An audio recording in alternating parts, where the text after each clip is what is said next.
The security camera captured everything. The single father in janitorial blues slipping his winter coat onto a shivering homeless man. The little girl doing homework at 2 a.m. in an empty break room. The prayers whispered over a mop bucket. When CEO Charlotte Wynne watched the footage, she made one anonymous gesture of kindness and accidentally destroyed his life. Now, with his daughter dying and the world watching, two strangers from opposite worlds must decide. Is compassion worth the cost? Stay with me until the end of this story and comment the city you're watching from.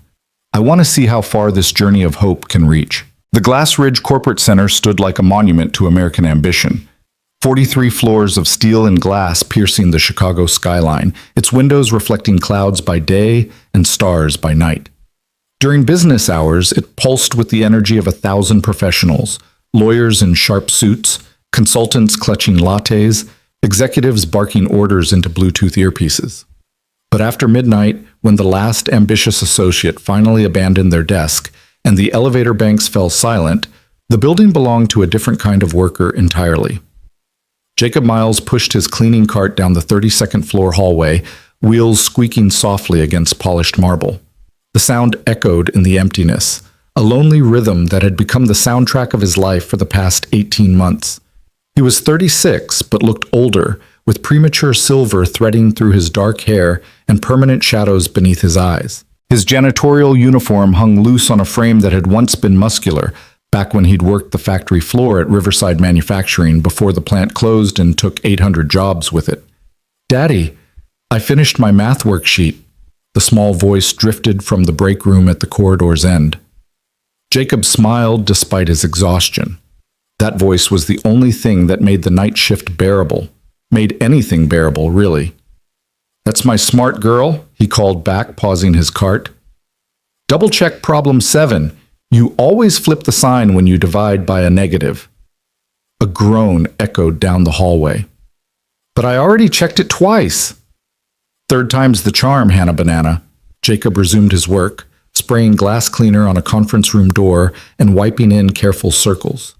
Through the transparent walls, he could see the Chicago skyline spreading in all directions, a galaxy of lights that represented everything he used to have and everything he was still fighting for. Somewhere in that sprawl of illumination, his daughter would grow up, would go to college if he could manage it, would live a life bigger than these midnight hours in an empty corporate tower. He caught his reflection in the glass and looked away quickly. That was another man. The one who used to come home to a wife's kiss and a warm dinner, who had a mortgage and a 401k and stupid arguments about whose turn it was to take out the trash. That man had died right alongside Rebecca on a rainy Tuesday morning when a distracted driver ran a red light and erased his entire future in the time it took to scream. Jacob sprayed another section of glass, erasing his ghost. "Mr. Miles, burning the midnight oil, I see." He turned to find Frank Henson, one of the junior associates from the litigation department, emerging from an office with a briefcase in one hand and his suit jacket slung over his shoulder. The young man looked haggard, his expensive tie loosened and his eyes bloodshot. "Evening, Mr. Henson," Jacob said, nodding respectfully. "Long day?" 57 hours since Monday. Frank rubbed his face. "Sometimes I think you've got the right idea. At least you get to go home while the sun's up." Jacob smiled politely, though the comment stung in ways the younger man couldn't imagine. Frank probably made more in a month than Jacob earned in a year, and he definitely didn't spend his mornings grocery shopping at food banks or lying awake calculating whether he could afford both electricity and his daughter's school supplies. "Grass is always greener," Jacob said simply. "You have a good night, sir." "You too." Frank started toward the elevator, then paused. "Hey, I meant to tell you, whatever you did to my office last week, keep doing it. I spilled coffee all over my desk Tuesday night, figured it was ruined. When I came in Wednesday morning, you'd somehow gotten the stain out of the wood. Saved my ass from buying a new desk." Jacob felt a flicker of warmth in his chest. "Just a little vinegar and lemon juice. Old factory trick." "Well, thanks. Seriously." Frank waved and disappeared into the elevator bank. These small moments, they were what kept Jacob going. Not the paycheck, though God knew he needed every dollar. Not even the health insurance that came with full-time employment, though that was worth its weight in gold with a 7-year-old daughter. No, what sustained him through these hollow hours was the knowledge that his work mattered.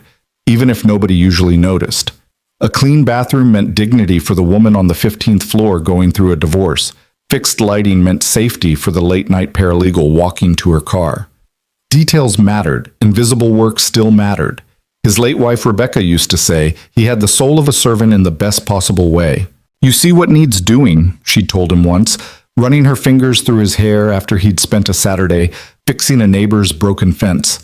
"And you just do it. No fanfare, no credit needed. You're going to change the world one small kindness at a time, Jacob Miles." The memory made his throat tight. He'd give anything, anything, to hear her voice one more time. To ask her what to do about Hannah's growing questions about why Mommy was in heaven, about the medical bills from the accident that still arrived like clockwork 2 years later, drowning him in debt, about the bone-deep exhaustion that made him feel like a ghost haunting his own life. He finished the 32nd floor and wheeled his cart to the elevator, pressing the button for 33. As the car ascended, he checked his watch, 2:47 a.m. He'd need to wake Hannah at 4:30 to get her home, fed, and ready for school by 7:45. Then he'd grab 3 hours of sleep before picking her up at 3 p.m., spending the afternoon helping with homework and pretending he wasn't dead on his feet before heading back here at 10 p.m. to do it all again. It was unsustainable. He knew that. But what choice did he have? The elevator dinged, doors sliding open to reveal the 33rd floor, executive territory. The carpet here was plusher, the art on the walls actual paintings instead of motivational posters. Jacob had cleaned these offices for over a year and still felt like an intruder every time he stepped onto this floor. He was pulling out his trash bags when he heard it, a soft, muffled sound that didn't belong. Jacob froze, listening. There it was again, coming from the emergency stairwell. Every instinct told him to mind his business. This was Chicago. Weird noises at 3 a.m. rarely led anywhere good, but something in the sound, a brokenness, a desperation, pulled at him. Rebecca's voice echoed in his memory. "You see what needs doing, and you just do it." Jacob left his cart and moved quietly toward the stairwell door. He eased it open, the heavy fire door barely making a sound, and peered into the concrete shaft. An old man sat huddled on the landing between floors, wrapped in newspapers and cardboard. He was shivering violently despite the building's heating system, his breath coming in ragged gasps. Something about his bearing, the rigid set of his shoulders despite the trembling, suggested military training. "Sir?" Jacob spoke softly, not wanting to startle him. "Are you okay?" The man's head jerked up, revealing a weathered face mapped with wrinkles and a gray beard that had grown wild. His eyes were sharp and wary. "Didn't mean to cause trouble. I'll move along." "You're not causing trouble." Jacob descended the stairs slowly, hands visible and non-threatening. "Are you cold?" "I'm fine." But the man's teeth chattered, betraying the lie. Jacob shrugged off his jacket, the heavy Carhartt coat that was too big for him now, but had belonged to his father, one of the few possessions with real sentimental value. Chicago in January was brutal, and he'd need the coat for the walk home. But looking at this shivering old man, the choice wasn't really a choice at all. "Here." He held out the jacket. "Please." The man stared at the offering like it might be a trick. "You don't even know me." "Don't need to." Jacob draped the coat over the man's shoulders. "We all need help sometimes." "I was at Normandy." The words burst out suddenly, defensively. "June 6, 1944. I was 19 years old and scared out of my mind, but I went up that beach. I served. I wasn't always—" He gestured vaguely at his current state, eyes wet. Jacob crouched down, meeting the man's gaze. "Thank you for your service, sir. Truly. Whatever brought you here, that's between you and God and none of my business. But you served our country, so let me serve you tonight, okay?" The old veteran's jaw worked silently. Finally, he pulled the coat tighter around himself. "Name's William Henderson." "Jacob Miles." They shook hands. William's grip was surprisingly strong. "There's a shelter 6 blocks south on Wabash, St. Christopher's. My friend Pastor Marcus runs it. You tell him Jacob sent you, they'll get you a hot meal and a bed. I don't do handouts." "It's not a handout. It's people helping people." Jacob pulled out his wallet, extracting the last $20 bill he had until payday. For the L train to get there. William looked at the money, then at Jacob's threadbare uniform shirt, missing several buttons. "You're giving me your coat and your last 20?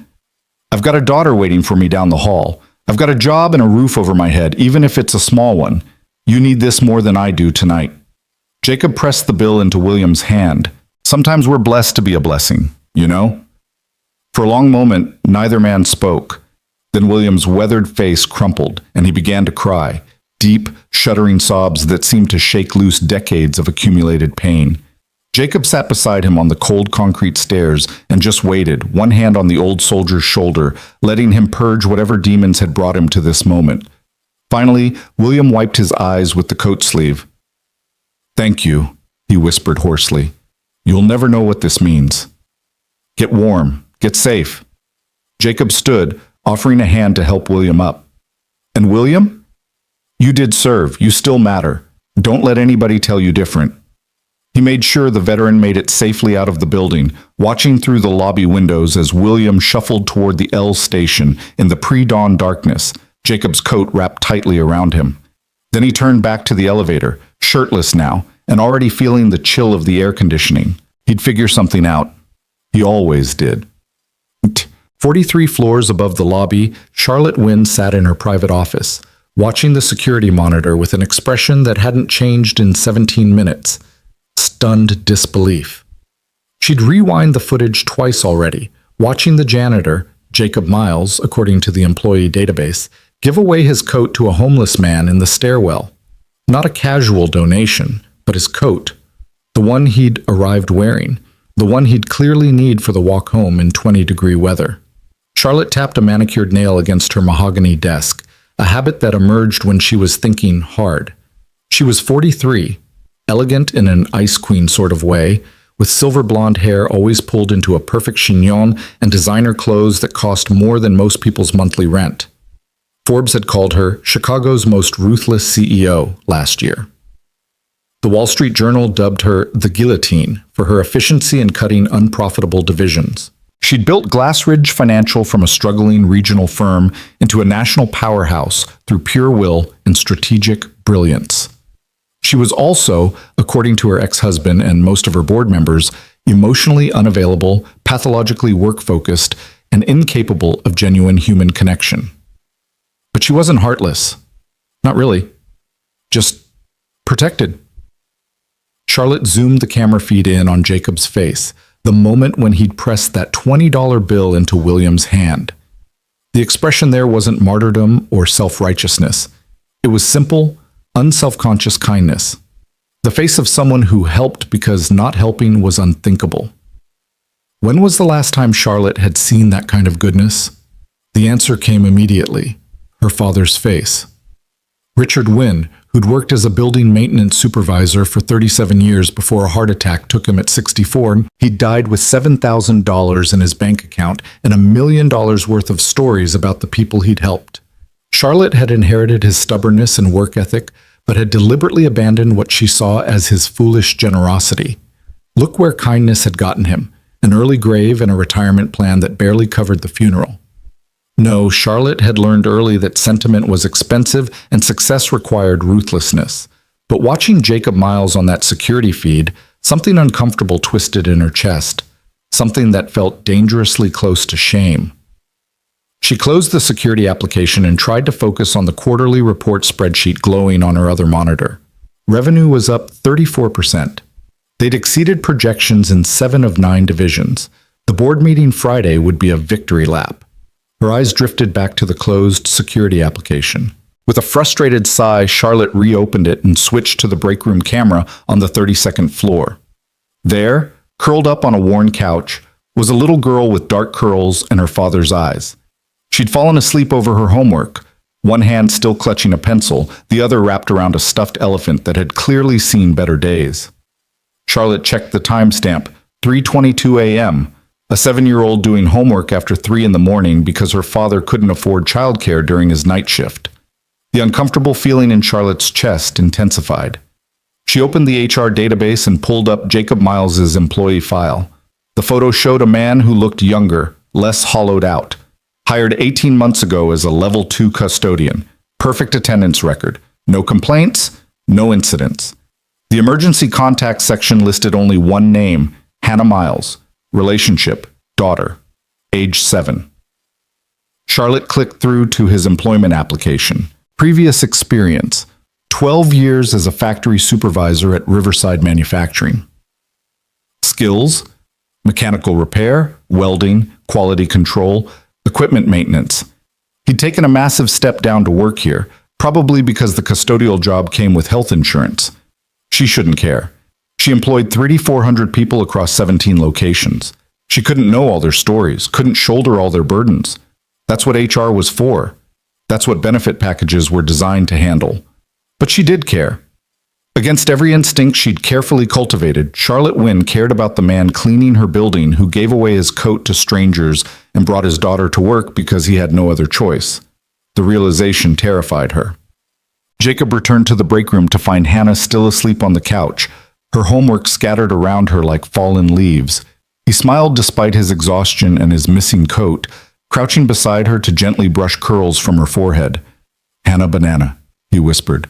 "Wake up, sweetheart. We've got 2 more floors to finish." She stirred, blinking sleepily.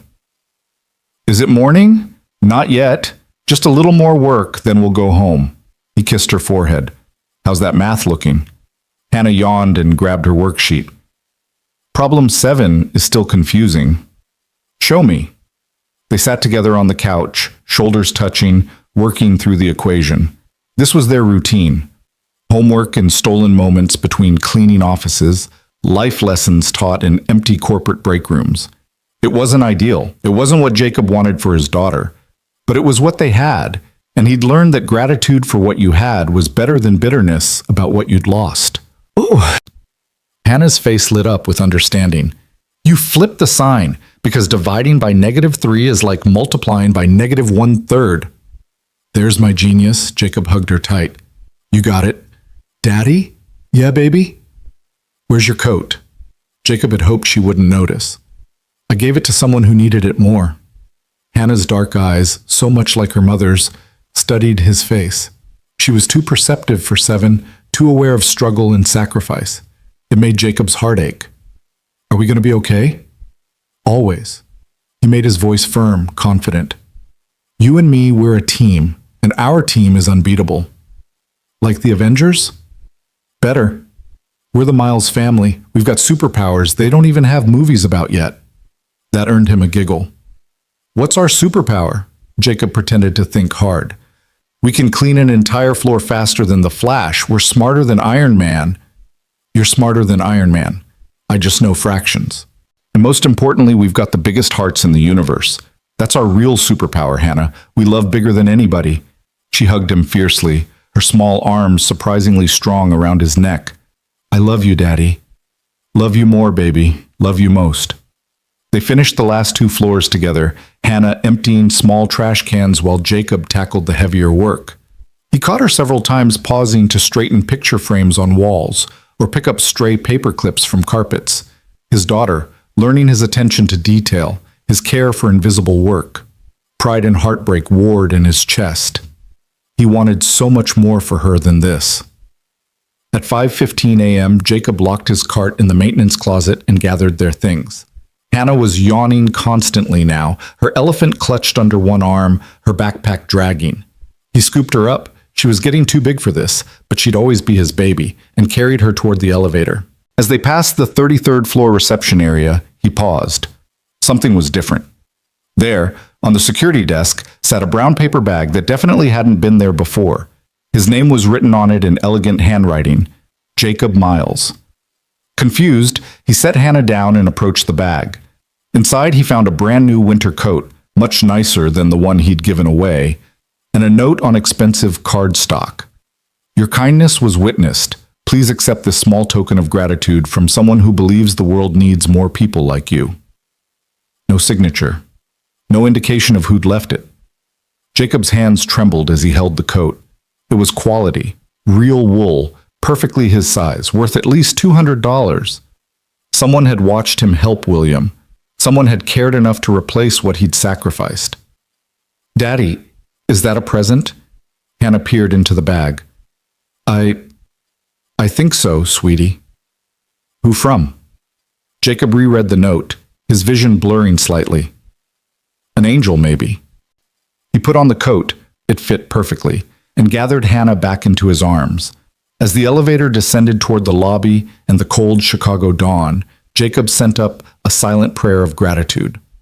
Not just for the coat, though that was overwhelming, but for the reminder that kindness created ripples, that invisible work was seen by somebody, that maybe, just maybe, he and Hannah weren't as alone as he sometimes feared. On the 43rd floor, Charlotte Wynne closed her laptop and allowed herself a rare, genuine smile. She'd left the gift anonymously, of course. Getting involved directly would be inappropriate. He was her employee, technically 6 levels below her in the organizational chart, and besides, Charlotte didn't do personal connections. They were messy, complicated, dangerous. But this one small gesture? This she could allow herself.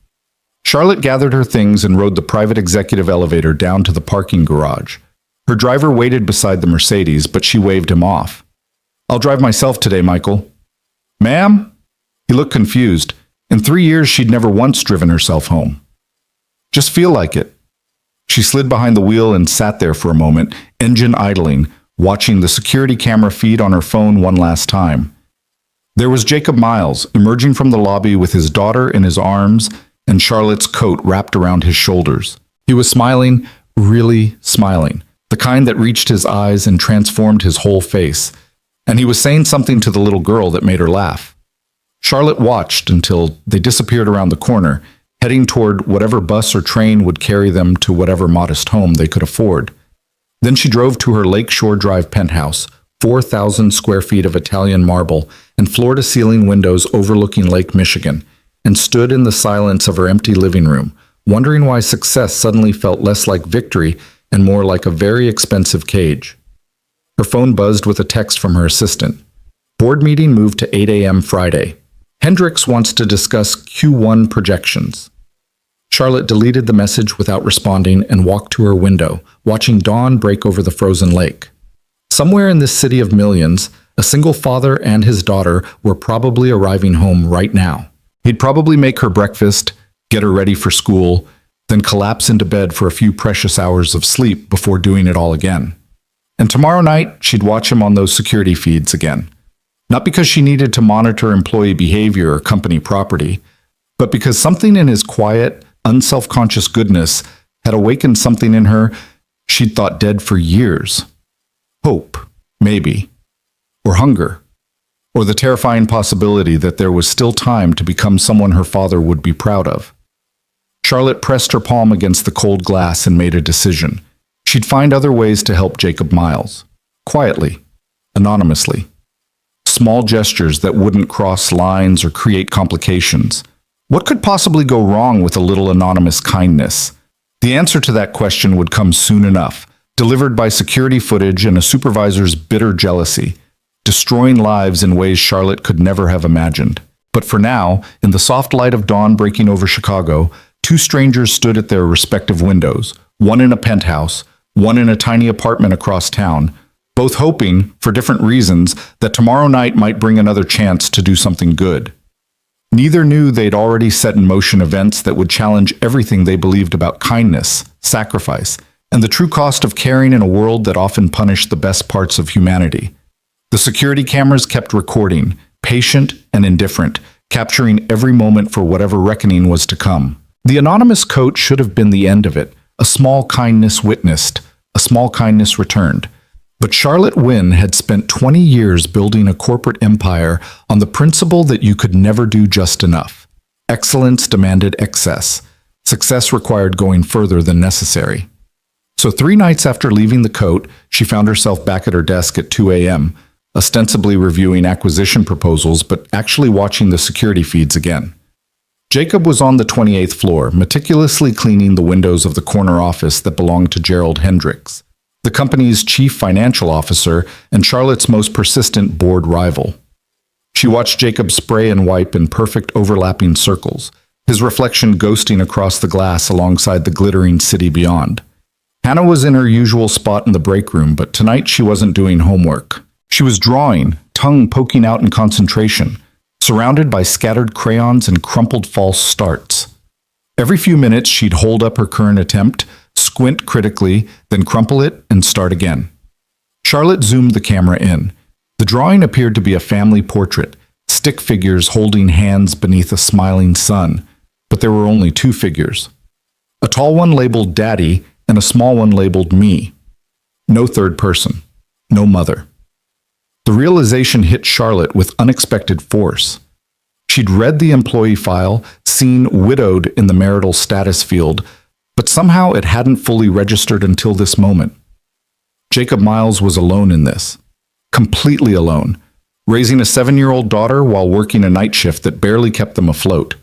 Charlotte's fingers moved before her brain could intervene, pulling up a new browser window and navigating to a prepaid gift card website. She selected a $1,500 Visa card, enough to maybe catch up on some bills or buy Hannah some new clothes, but not so much that it would seem suspicious or overwhelming, the kind of gift that could genuinely help without creating obligation.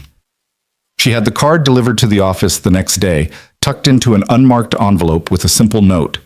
For Hannah, because every child deserves a chance to dream. That evening, hands trembling slightly with an emotion she refused to name, Charlotte went down to the maintenance office on the second floor.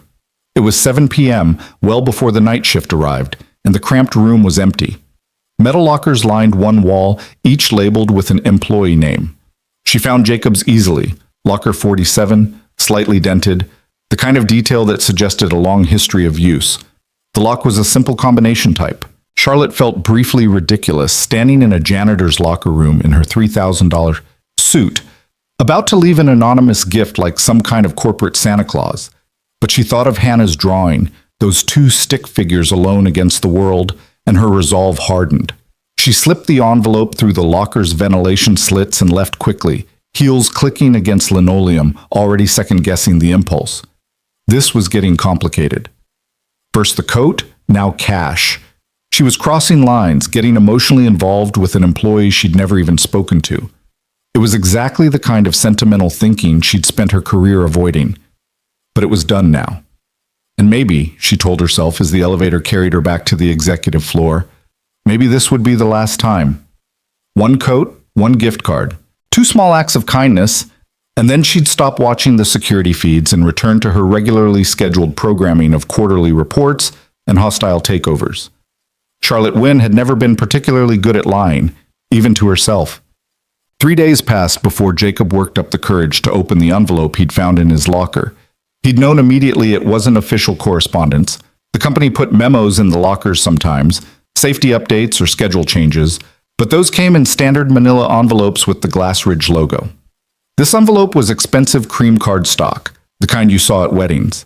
He waited until Hannah was asleep, curled up on the break room couch at 1 a.m. before carefully opening it. The gift card fell into his palm, plastic and possibilities. $500. And that note, with its reference to Hannah and dreams. Jacob's first instinct was to put it back, find whoever had left it, return it with thanks, but no thanks. He'd spent 2 years learning to survive on pride and determination, and accepting charity felt like admitting defeat. But then he thought about the field trip permission slip Hannah had brought home yesterday, the one for the science museum that cost $35 he didn't have. Thought about her winter boots that were getting too small, the way she'd started walking on her tiptoes to make them fit a little longer. Thought about the pediatrician appointment he'd been postponing for 3 months because the $40 copay might as well be $4,000 when you were already drowning. He ran his thumb across the note's elegant handwriting, because every child deserves a chance to dream. Okay, he whispered to the empty locker room. Okay, thank you. Whoever you are. Jacob tucked the card into his wallet, behind the photo of Rebecca he still carried everywhere. He'd use it wisely. Every penny would go to Hannah, the field trip, new boots, maybe even some of those chapter books she'd been eyeing at the library. Nothing for himself. This gift was for his daughter's dreams, and he'd honor that intention exactly. He finished his shift that night with something unfamiliar lightening his steps. Hope. Not the desperate clinging by fingernails hope that had sustained him through the last 2 years, but actual, breathable hope. The kind that whispered maybe the universe hadn't completely forgotten about them. Jacob Miles had no way of knowing that his supervisor, Dennis Kohler, had been standing in the maintenance office doorway 30 minutes earlier, watching through the small window as Jacob discovered the envelope. Had seen the gift card. Had seen Jacob's face transform with relief and gratitude. And Dennis Kohler, who'd been passed over for the facilities manager promotion twice in the last 3 years, while watching younger, less experienced people climb past him, who'd been drinking in his car before his shift and nursing a resentment that had curdled into something poisonous, had seen an opportunity. Dennis waited 4 more days, watching Jacob with a predator's patience. He noticed the new boots Hannah wore when she arrived with her father Monday night, pink with little flowers, the kind that lit up when she walked. Noticed Jacob signing the field trip permission slip and tucking 2 20s into the envelope. Noticed the bag of groceries Jacob carried in Tuesday, real groceries instead of the food bank staples, including fresh fruit and the kind of snacks that came in name-brand packaging. On Thursday night, Dennis made his move. Jacob was on the 35th floor, deep in concentration as he repaired a jammed copy machine, one of those invisible acts of maintenance that saved the company service call fees but went completely unnoticed by anyone who mattered. He'd pulled the machine away from the wall and was lying on his back beneath it, flashlight in his teeth, adjusting the paper feed mechanism with tools from his personal kit. The factory supervisor's skills he'd spent 12 years developing hadn't disappeared just because the factory had. He heard footsteps but didn't think much of it. Late-night employees wandered through sometimes. But then Dennis's voice cut through his concentration, sharp with false authority. "Miles, my office, now!" Jacob rolled out from under the copier, confused. Dennis stood in the doorway, arms crossed, face flushed, in a way that suggested either anger or alcohol, maybe both. "I'm almost done here, just need to—" "I said now." Dennis's voice went hard. "Unless you'd like to explain to HR why you're refusing a direct order." Something cold settled in Jacob's stomach. He carefully set down his tools and followed Dennis to the elevator, mind racing through possibilities. Had he missed a floor, gotten a complaint? But his work had been perfect lately, if anything better than usual now that he wasn't quite as exhausted, thanks to those groceries, meaning one less trip to the food bank. They rode down in silence, Dennis radiating hostility that Jacob couldn't decipher. The maintenance office was empty this time of night, except for Hannah, who looked up from her homework with worried eyes as they entered. "Hannah, sweetie, go wait in the break room," Jacob said gently. "But Daddy—" "Now, baby, please." She gathered her things and scurried out, shooting Dennis a distrustful look that made Jacob simultaneously proud and terrified. His daughter had good instincts. Dennis waited until the door closed, then turned to Jacob with a smile that didn't reach his eyes. "We've got a problem, Miles." "What kind of problem?" "The kind where an employee has been stealing from the company." Dennis pulled out his phone, pulling up a photo. It showed Jacob at his locker holding the cream-colored envelope. "Care to explain where you got $500 in a prepaid gift card?" Jacob's mouth went dry. "It was a gift. Anonymous. I found it in my locker." "Anonymous?" Dennis's laugh was ugly. "Right. And I'm supposed to believe that?" "It's the truth. Someone left it. Someone left it, or you helped yourself to it from the lost and found. Maybe from someone's desk drawer." Dennis stepped closer, and Jacob could smell the whiskey now, sharp and stale. "We've had reports of missing cash, small amounts, nothing huge, but it adds up. I would never—" Jacob's voice cracked with the injustice of it. "I've never stolen anything in my life." "Then you won't mind if I search your locker." It wasn't really a question. Dennis was already moving to locker 47, pulling a master key from his pocket. Jacob wanted to protest, to demand this go through proper channels, but he was too stunned by the accusation to form coherent arguments. He'd spent 2 years doing everything right, working harder than anyone, helping where he could, and now he was being accused of theft? Dennis opened the locker and made a show of searching through Jacob's meager possessions. A spare uniform shirt, Hannah's emergency inhaler, a photo of Rebecca, a small Bible, the tools Jacob had bought himself for those extra repair jobs. And there, tucked into the corner, still in its envelope, the gift card, now with about $350 remaining. Well, well, Dennis pulled it out triumphantly. Still got it, huh? Most thieves are smart enough to spend the evidence. It was a gift. Jacob's voice rose, desperation creeping in. Check the cameras. You'll see I didn't take it from anywhere. Someone put it in my locker. Oh, I've checked the cameras. Dennis's smile widened. Funny thing, there's footage of someone in a very expensive suit leaving your locker area around the time this appeared. But the angle's bad, can't make out who. Could be anyone. Could be you in borrowed clothes creating an alibi. The logic was insane, but Jacob could see where this was heading. Dennis had decided he was guilty, and facts weren't going to change that conclusion. Why would I steal money and then keep it in my locker? That makes no sense. Thieves don't make sense. That's why they're thieves. Dennis pulled out his phone again.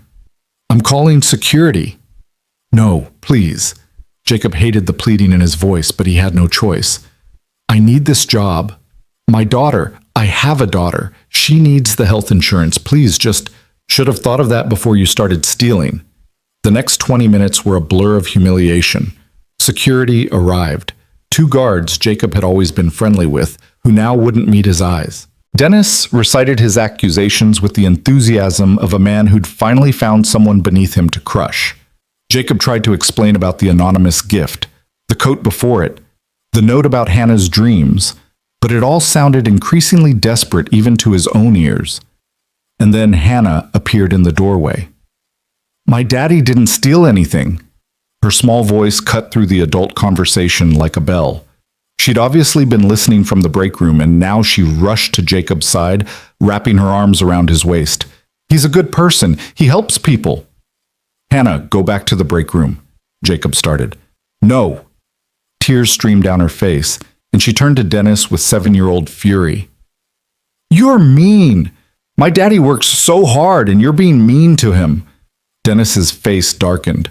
Control your kid, Miles. Something snapped in Jacob. Maybe it was the months of exhaustion. Maybe it was the injustice of being accused of theft, when he'd spent 2 years doing everything right. Maybe it was just the primal rage of a father watching his daughter cry because cruel men wielded power carelessly. Don't! His voice dropped to something dangerous. Don't you dare talk about my daughter. Or what? Dennis stepped closer, emboldened by the security guard's presence. You'll do what, exactly? You're done here, Miles. Fired for theft, effective immediately. Be grateful I'm not pressing charges. You can't fire him. Hannah was sobbing now. Please, he didn't do anything wrong. Jacob knelt, gathering his daughter close, trying to shield her from this nightmare. Shh, baby, it's okay. We're okay. But your job, we'll figure it out. He kissed her forehead, tasted her tears, felt his heart shatter into pieces he didn't know how to reassemble. We always do, remember? We're a team. Turn in your badge and uniform. Dennis's voice was almost gleeful. You've got 10 minutes to clear out your locker before I have you escorted from the building. Jacob stood slowly, forcing himself to breathe, to think past the red haze of rage and terror. He had exactly $847 in his bank account. Rent was $200 and due in 2 weeks.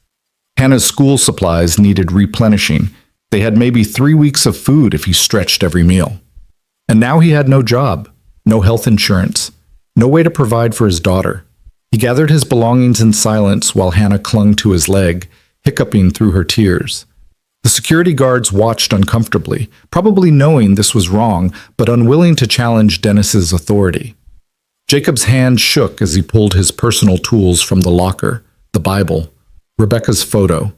The gift card sat on Dennis's desk now, evidence of a crime Jacob hadn't committed. For what it's worth, one of the security guards said quietly as they walked Jacob and Hannah toward the exit.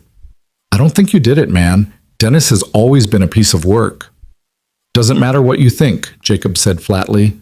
Matters what happened. They emerged into the Chicago night at 3:47 a.m., rain starting to fall in cold sheets that immediately soaked through Jacob's uniform shirt. He'd turned in the coat. The company issued one, but kept his personal jacket around Hannah's shoulders. She was still crying, quieter now, but heartbroken in a way that made Jacob want to burn the whole building down. Daddy, where are we going to go? Good question. Home was 45 minutes away by bus and train, and the night routes were sparse. They'd have to wait hours for morning service. Jacob looked around the empty street, rain plastering his hair to his skull, water running into his eyes that might or might not have been just rain.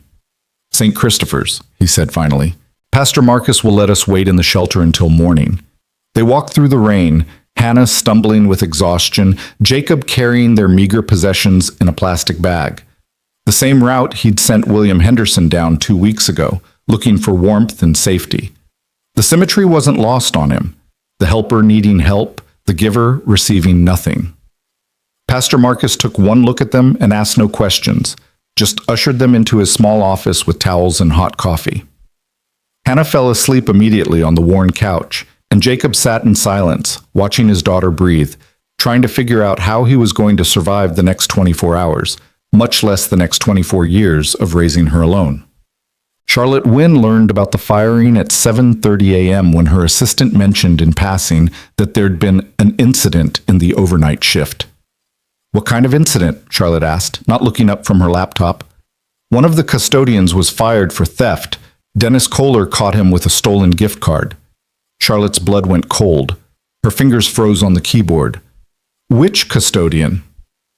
Her assistant checked her notes. "Jacob Miles." The world tilted. Charlotte stood so abruptly her chair rolled backward and crashed into the credenza. "What? Is something wrong?" Everything. Everything was wrong. Charlotte's mind raced through the chain of causation. Her gift, left anonymously. Jacob finding it. Dennis somehow discovering it. The accusation, the firing, all because she'd wanted to help. "Get me Dennis Kohler. Now. He'll be gone for the day. He works nights. Then get him on the phone. I don't care if he's sleeping. I don't care if he's on Mars. Get him. Now." Her assistant fled, wisely recognizing Charlotte's tone as the one that preceded someone's career ending. Charlotte paced her office, mind working through scenarios and solutions. She'd caused this. Her anonymous kindness had destroyed a man's livelihood, had left that little girl without her father's income and insurance. The phone on her desk buzzed. "Mr. Kohler on line 2. Charlotte snatched it up.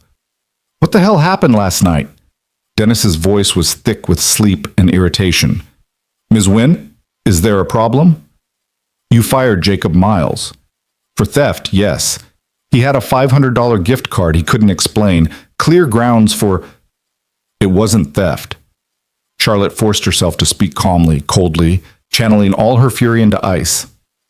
"That gift card was placed in his locker by an authorized person as a bonus for exceptional work." Silence on the other end. Then, "There's no record of any authorized bonus." "Because it was meant to be anonymous. But I'm authorizing it now, retroactively. You fired an innocent man, Mr. Kohler." "With all due respect, ma'am, there are procedures for bonuses. They go through HR, through proper channels. An anonymous gift card in a locker is suspicious, and I acted appropriately given you acted like a petty tyrant with a grudge." Charlotte's control slipped, voice sharpening to the blade edge that made board members sweat. "Reinstate him immediately, with back pay and a formal apology." Ms. Wynne, I really don't think— I don't care what you think. Reinstate him, or I'll have HR review every decision you've made in the last 5 years. I'm sure we'll find some interesting patterns. Do I make myself clear?" Another pause. "Crystal clear, ma'am." "Good. I want him back on the schedule by tomorrow night." Charlotte hung up before Dennis could respond, then immediately buzzed her assistant. "Get me Jacob Miles's file. I need a home address." But when her assistant returned 10 minutes later, it was with concerning news. "Mr. Miles doesn't list a permanent address. Just a P.O. box for mail." Of course he didn't.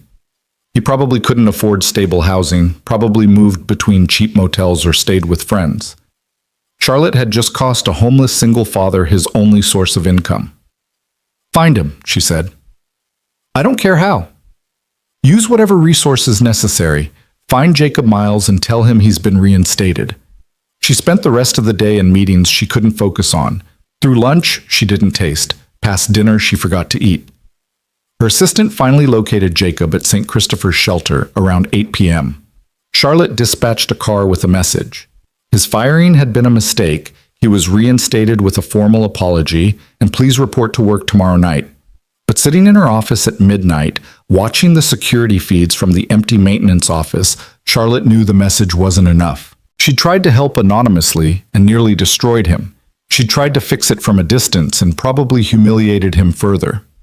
Maybe it was time to stop hiding behind cameras and gift cards.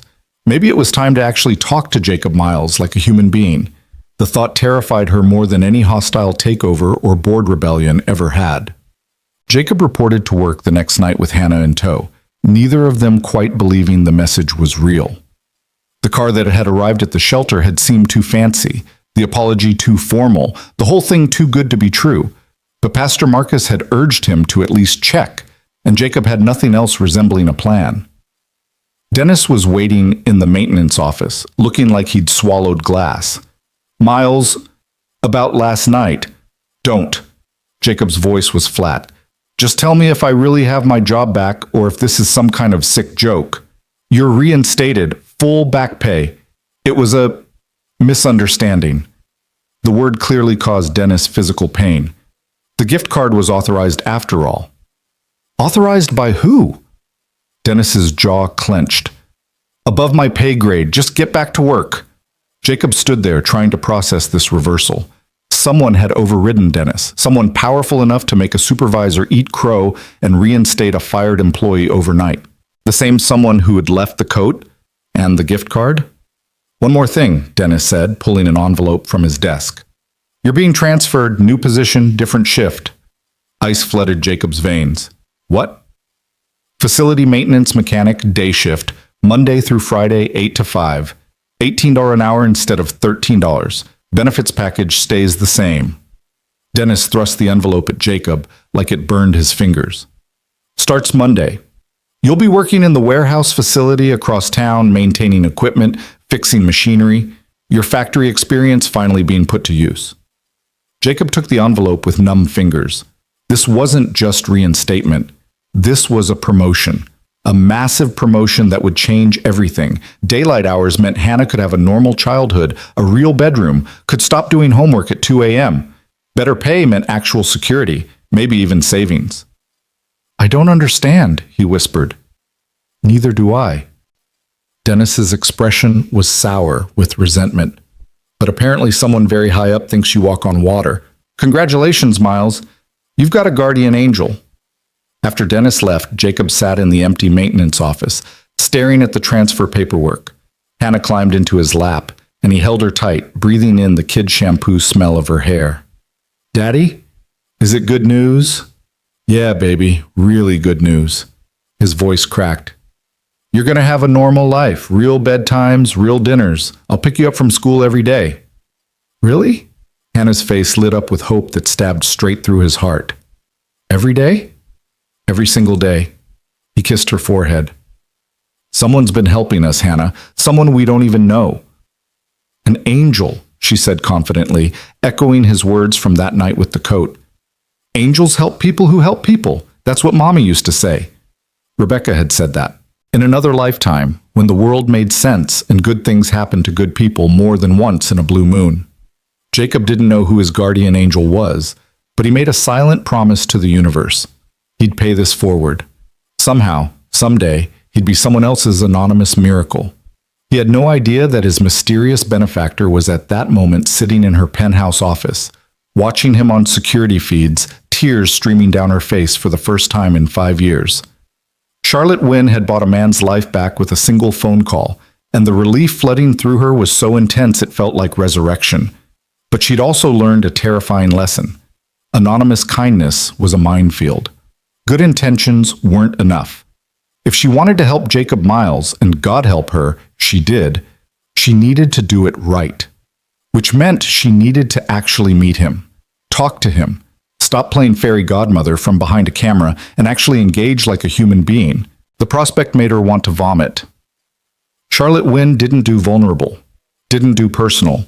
Her ex-husband had complained for years that she treated relationships like business transactions, that she could negotiate a billion-dollar merger, but couldn't tell him she loved him without sounding like she was closing a deal. But maybe, she thought, watching Jacob Miles hold his daughter in that dingy maintenance office, maybe it was time to learn. She picked up her phone and texted her assistant. Schedule a tour of the warehouse facility for Monday morning. I want to meet the new mechanic personally. The assistant responded immediately. That's unusual. Any particular reason? Charlotte stared at the message for a long time. 1,000 reasons. No reasons that made sense. Finally, she typed, I believe in recognizing good work, and Jacob Miles is exceptional.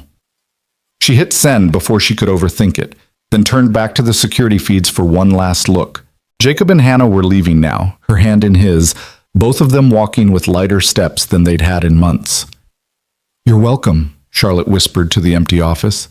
She didn't know that in 72 hours, the security footage would leak. Didn't know that the country was about to discover Jacob Miles and transform him from invisible janitor to national symbol.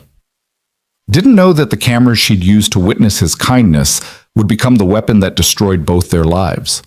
For now, in the quiet space between disaster and redemption, two lonely people went to their respective homes.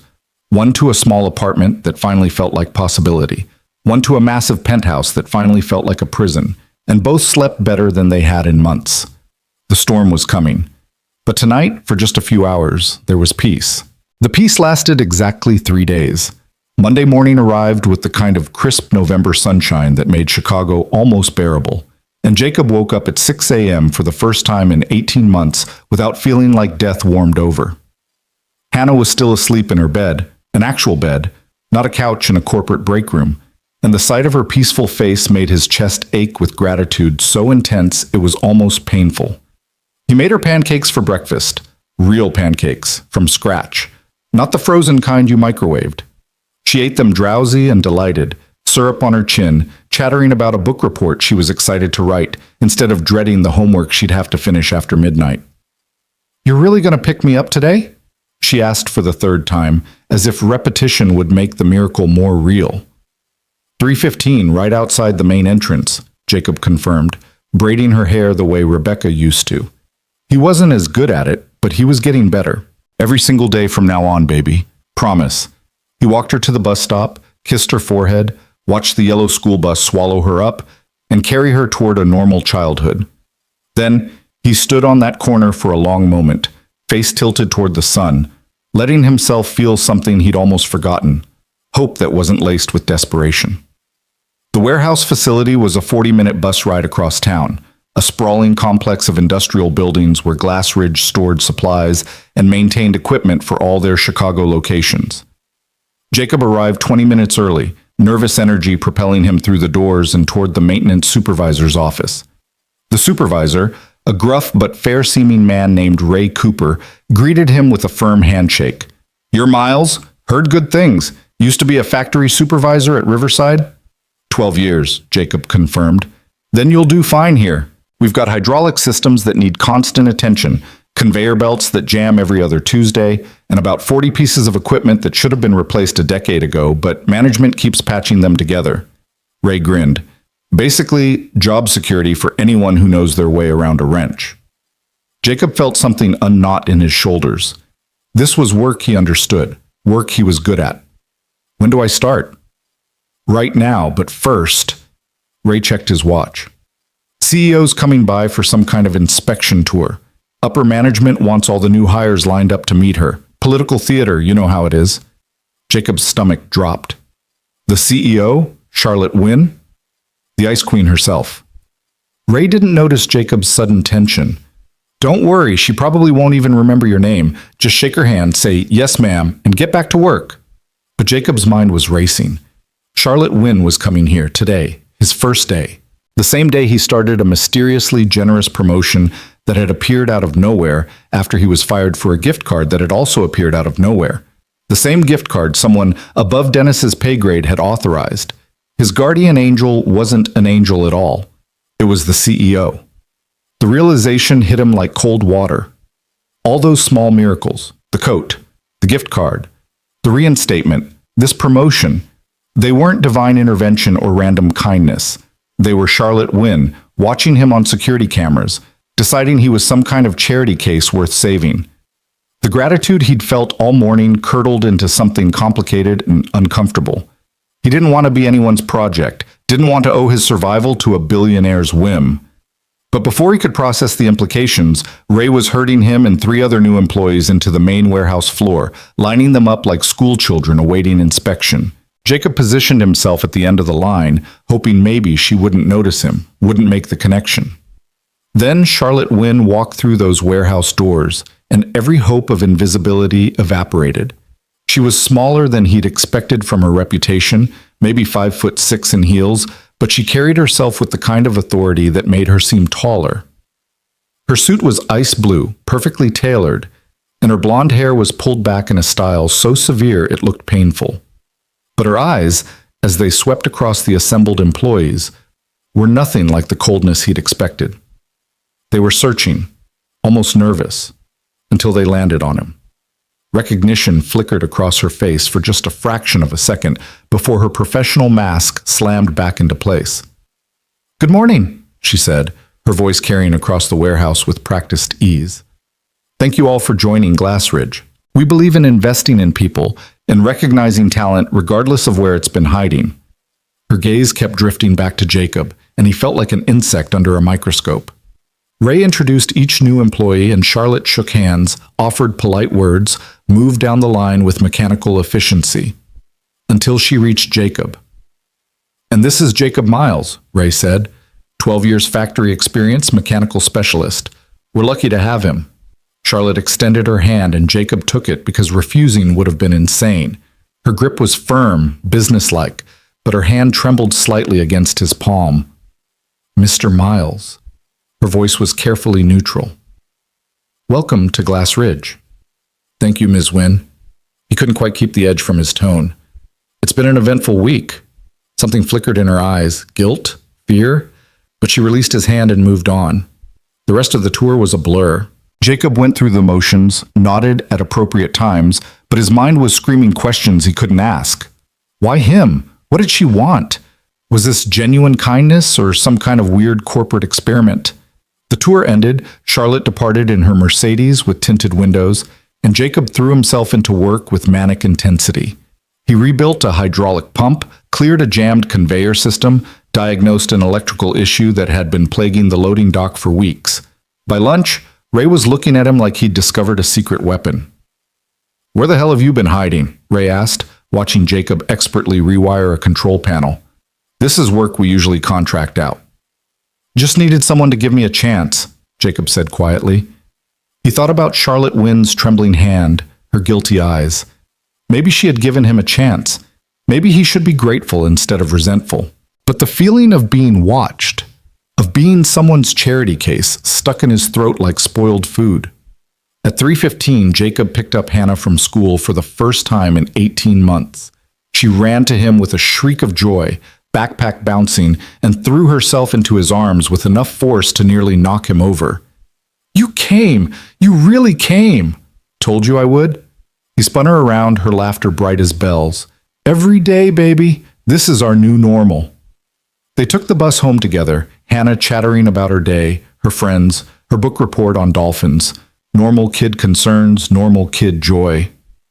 Jacob felt tears prick his eyes and blinked them away, not wanting to explain to his daughter why Daddy was crying on a city bus.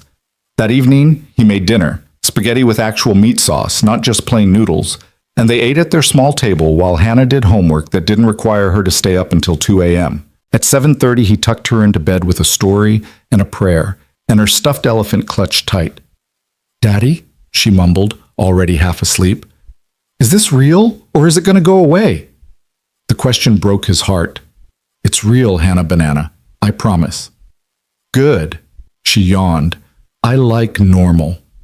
Jacob sat in their tiny living room after she fell asleep, staring at nothing, trying to reconcile his gratitude with his discomfort. He should write a thank you note to Charlotte Wynne. He should accept his miraculous good fortune with grace and humility. He should... His phone buzzed. A text from an unknown number. "This is Charlotte Wynne. I hope I'm not overstepping, but I wanted to say I'm glad you're settling in well. You deserved this opportunity. Please don't think of it as charity. Think of it as the company finally recognizing your value." Jacob stared at the message for a long time. How had she gotten his number? More surveillance? Or did she just have access to employee records? He typed and deleted 3 different responses before finally settling on, "Thank you. I appreciate the opportunity." Neutral, professional, giving nothing away. Her response came seconds later. "You're welcome." And Jacob, "I'm sorry about what happened with Dennis. That should never have occurred. He could have left it there. Should have left it there. But something in him needed to push back, needed to assert some kind of agency in a situation where he'd been a passive recipient of favors he never asked for. "Why are you doing this?" he typed. "Why me?" 3 minutes passed. 5. He assumed she wasn't going to answer, and that was answer enough. But then his phone buzzed again. "Because I watched you give your coat to a homeless veteran in a stairwell at 3 a.m. Because I watched you fix things no one asked you to fix and help people who never said thank you. Because my father was a janitor and he taught me that the measure of a person isn't their position but their character. And you, Jacob Miles, have more character than anyone I've ever met." Jacob read the message 3 times, something softening in his chest despite his resistance. She wasn't making him a project. She was seeing him, actually seeing him, the way almost nobody had since Rebecca died. "Your father sounds like a good man," he replied. "He was. He would have liked you." They texted back and forth for the next hour, conversation flowing easier than Jacob would have thought possible. She asked about Hannah, about his plans, about whether the warehouse work was satisfying. He asked about her company, her vision, what drove someone to build an empire. Their words were careful, circling around deeper truths, but there was a connection forming that felt both inevitable and terrifying. Finally, at 10 p.m., Charlotte wrote, "I should let you sleep, but thank you for talking with me. I promise I'm not monitoring you or treating you like a charity case. I saw someone doing good in a world that rarely rewards it, and I wanted to help. If that's overstepping, please tell me." Jacob thought about that for a long time before responding. "It's not overstepping. It's just a lot. I'm not used to people caring. Get used to it. You deserve people caring." He fell asleep with his phone in his hand, something that felt dangerously like happiness warming his chest. For the first time since Rebecca's death, Jacob Miles felt less alone in the world. The feeling lasted exactly 12 hours. Tuesday morning, Jacob woke to 17 missed calls and 43 text messages. His first thought was that something had happened to Hannah, panic flooding his system. But she was still asleep in her bed, peaceful and unaware. The messages were from numbers he didn't recognize, from people he hadn't spoken to in years, from reporters asking for comments. Confused and terrified, Jacob opened the first news link someone had sent him. The headline made his blood run cold. "America's kind janitor, CEO caught spying on employees' good deeds." Below it was a photo, security camera footage of Jacob giving his coat to William Henderson in the stairwell, and another photo of Charlotte Wynne at her desk, clearly watching security monitors, and a third photo of the gift card appearing in his locker, timestamp visible. The article was brutal. It painted Charlotte as a creepy voyeur who'd become obsessed with a lowly employee, monitoring his every move, manipulating his life from her executive tower. The quotes from anonymous sources were devastating. "She watched him for weeks without his knowledge or consent. It's a gross violation of privacy and an abuse of power. This is what happens when billionaires think they can play God with working people's lives." Jacob Miles is a victim of corporate surveillance and Charlotte Wynne's twisted savior complex. Jacob read the article 3 times, his stomach churning. They'd gotten the facts right, but twisted the interpretation into something ugly. Yes, Charlotte had watched him. Yes, she'd helped anonymously. But it hadn't been creepy or predatory. It had been someone trying to do good in the only way she knew how. His phone rang. An actual reporter this time. "Mr. Miles, this is Jennifer Walsh from Channel 7 News. We'd love to get your perspective on the story." Jacob hung up. Another call came immediately. He turned his phone off, hands shaking. Hannah emerged from her bedroom, rubbing her eyes. "Daddy, why are there people on our street?" Jacob went to the window and felt his heart sink. News vans, 3 of them, parked outside their apartment building, cameras and reporters clustered like vultures. "Stay inside," he told Hannah, forcing his voice to stay calm. "Don't go near the windows." What's happening? How did he explain this to a 7-year-old? That his small acts of kindness had been recorded, broadcast, turned into a national news story that was simultaneously making him a hero and destroying the woman who'd helped him. "Some people want to talk to Daddy about work," he said finally, "but we're going to stay home today, okay? Have a pajama day." He called Ray Cooper to explain he couldn't come in. The warehouse was probably swarmed too. Then reluctantly, he turned his phone back on and found Charlotte's number. "I'm so sorry," he texted. "I don't know how this leaked, but I never wanted this. I'll tell them it wasn't what they're saying." Her response came immediately. Don't. Don't defend me or explain anything. This will blow over. Just keep you and Hannah safe, but they're destroying your reputation." "I don't care about my reputation. I care that you and your daughter aren't harassed because of my actions. Please, Jacob, stay out of it. Let my lawyers handle this." Jacob wanted to argue, but another call was coming through. Then another. His phone had become a weapon, buzzing constantly with strangers demanding pieces of him. The story exploded across social media faster than wildfire. By noon, Hanchet Kind janitor was trending nationally. Videos emerged, security footage of Jacob fixing that conference room stain, helping an elderly employee carry boxes, staying late to repair broken equipment. Someone had compiled an entire montage of his invisible kindnesses, scored to emotional music, and it had been viewed 40 million times in 6 hours. People were calling him a hero, a symbol of working-class virtue, proof that goodness still existed in America. They were selling t-shirts with his face on them. Someone started a GoFundMe that had already raised $200,000. And they were absolutely crucifying Charlotte Wynn. The board of Glass Ridge Financial called an emergency meeting. Shareholders were panicking. The hashtag surveillance CEO was competing with hashtag kind janitor, and protesters were gathering outside the corporate tower demanding Charlotte's resignation. Jacob watched it all unfold on his TV screen, trapped in his apartment while Hannah asked questions he couldn't answer. The narrative had spiraled completely out of control. Charlotte was either a stalker or a saint, depending on which channel you watched. Jacob was either a victim or a grifter. Nobody seemed interested in the truth, which was far more complicated than any headline could capture. By Wednesday, Charlotte's position was untenable. The board voted to place her on administrative leave pending an investigation into inappropriate monitoring of employees. In her official statement, delivered from a podium outside Glass Ridge headquarters, she looked smaller than Jacob remembered, her voice steady, but her eyes exhausted. "I take full responsibility for any discomfort my actions caused Mr. Miles or any other employee. My intention was never to surveil or manipulate, but I understand how my behavior could be interpreted that way. I am stepping back from my position to allow for a thorough review of our security protocols and employee privacy policies. I apologize to everyone affected by this situation." She didn't mention that she'd been trying to help, didn't defend herself or explain her motivations, just fell on her sword with the kind of dignity that made Jacob want to scream. He tried calling her. The number was disconnected. He tried emailing. Messages bounced back. Charlotte Wynn had disappeared behind a wall of lawyers and PR handlers, and Jacob was left on the other side, watching her world collapse because she dared to care about his. Thursday morning brought the cruelest twist yet.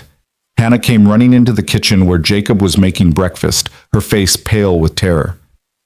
"Daddy, I don't feel good." Then she collapsed.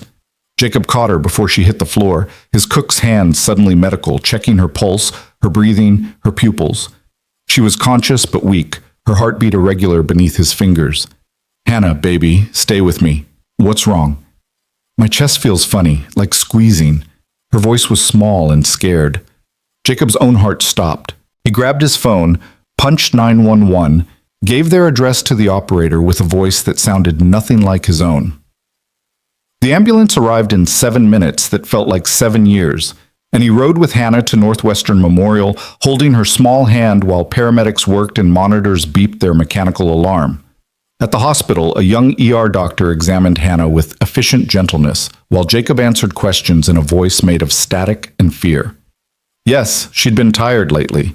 Yes, she sometimes got short of breath. No, he hadn't thought it was serious. Kids got tired, right? Kids got winded. It didn't mean... "Mr. Miles." The doctor's expression was kind but grave. "We need to run some tests. Hannah's presenting with symptoms that concern me. Has she ever been diagnosed with any heart conditions?" The word heart made Jacob's vision tunnel. "No, she's healthy. She's always been healthy. But she hadn't been, had she? He thought about the time she'd seemed too tired for a 7-year-old, the way she sometimes had to sit down during their walks home. The shortness of breath he'd attributed to just being small, being young, being fine. He'd been so focused on survival, on keeping them housed and fed and afloat, that he'd missed the signs his daughter was sick. The test took 3 hours. Hannah was admitted for observation, hooked up to monitors that tracked her heart's every uncertain beat, and Jacob sat beside her bed holding her hand while doctors consulted in hushed voices outside the room. Finally, a cardiologist came in. Dr. Sarah Chen was in her 40s with warm eyes and a gentle voice that somehow made the devastating news even harder to bear.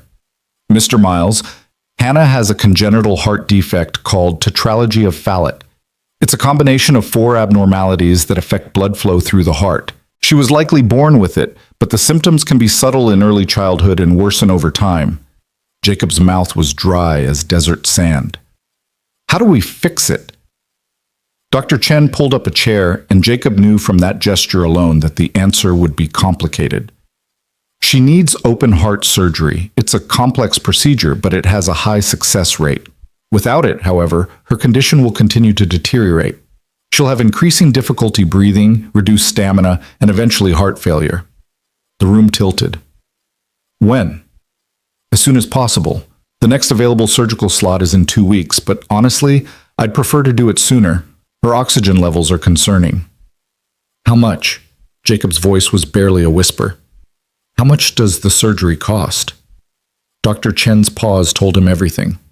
With your insurance through Glass Ridge, you'll have substantial coverage, but there will be out-of-pocket costs, deductibles, co-pays, potential complications. Realistically, you're looking at $15,000 to $25,000 in expenses not covered by insurance.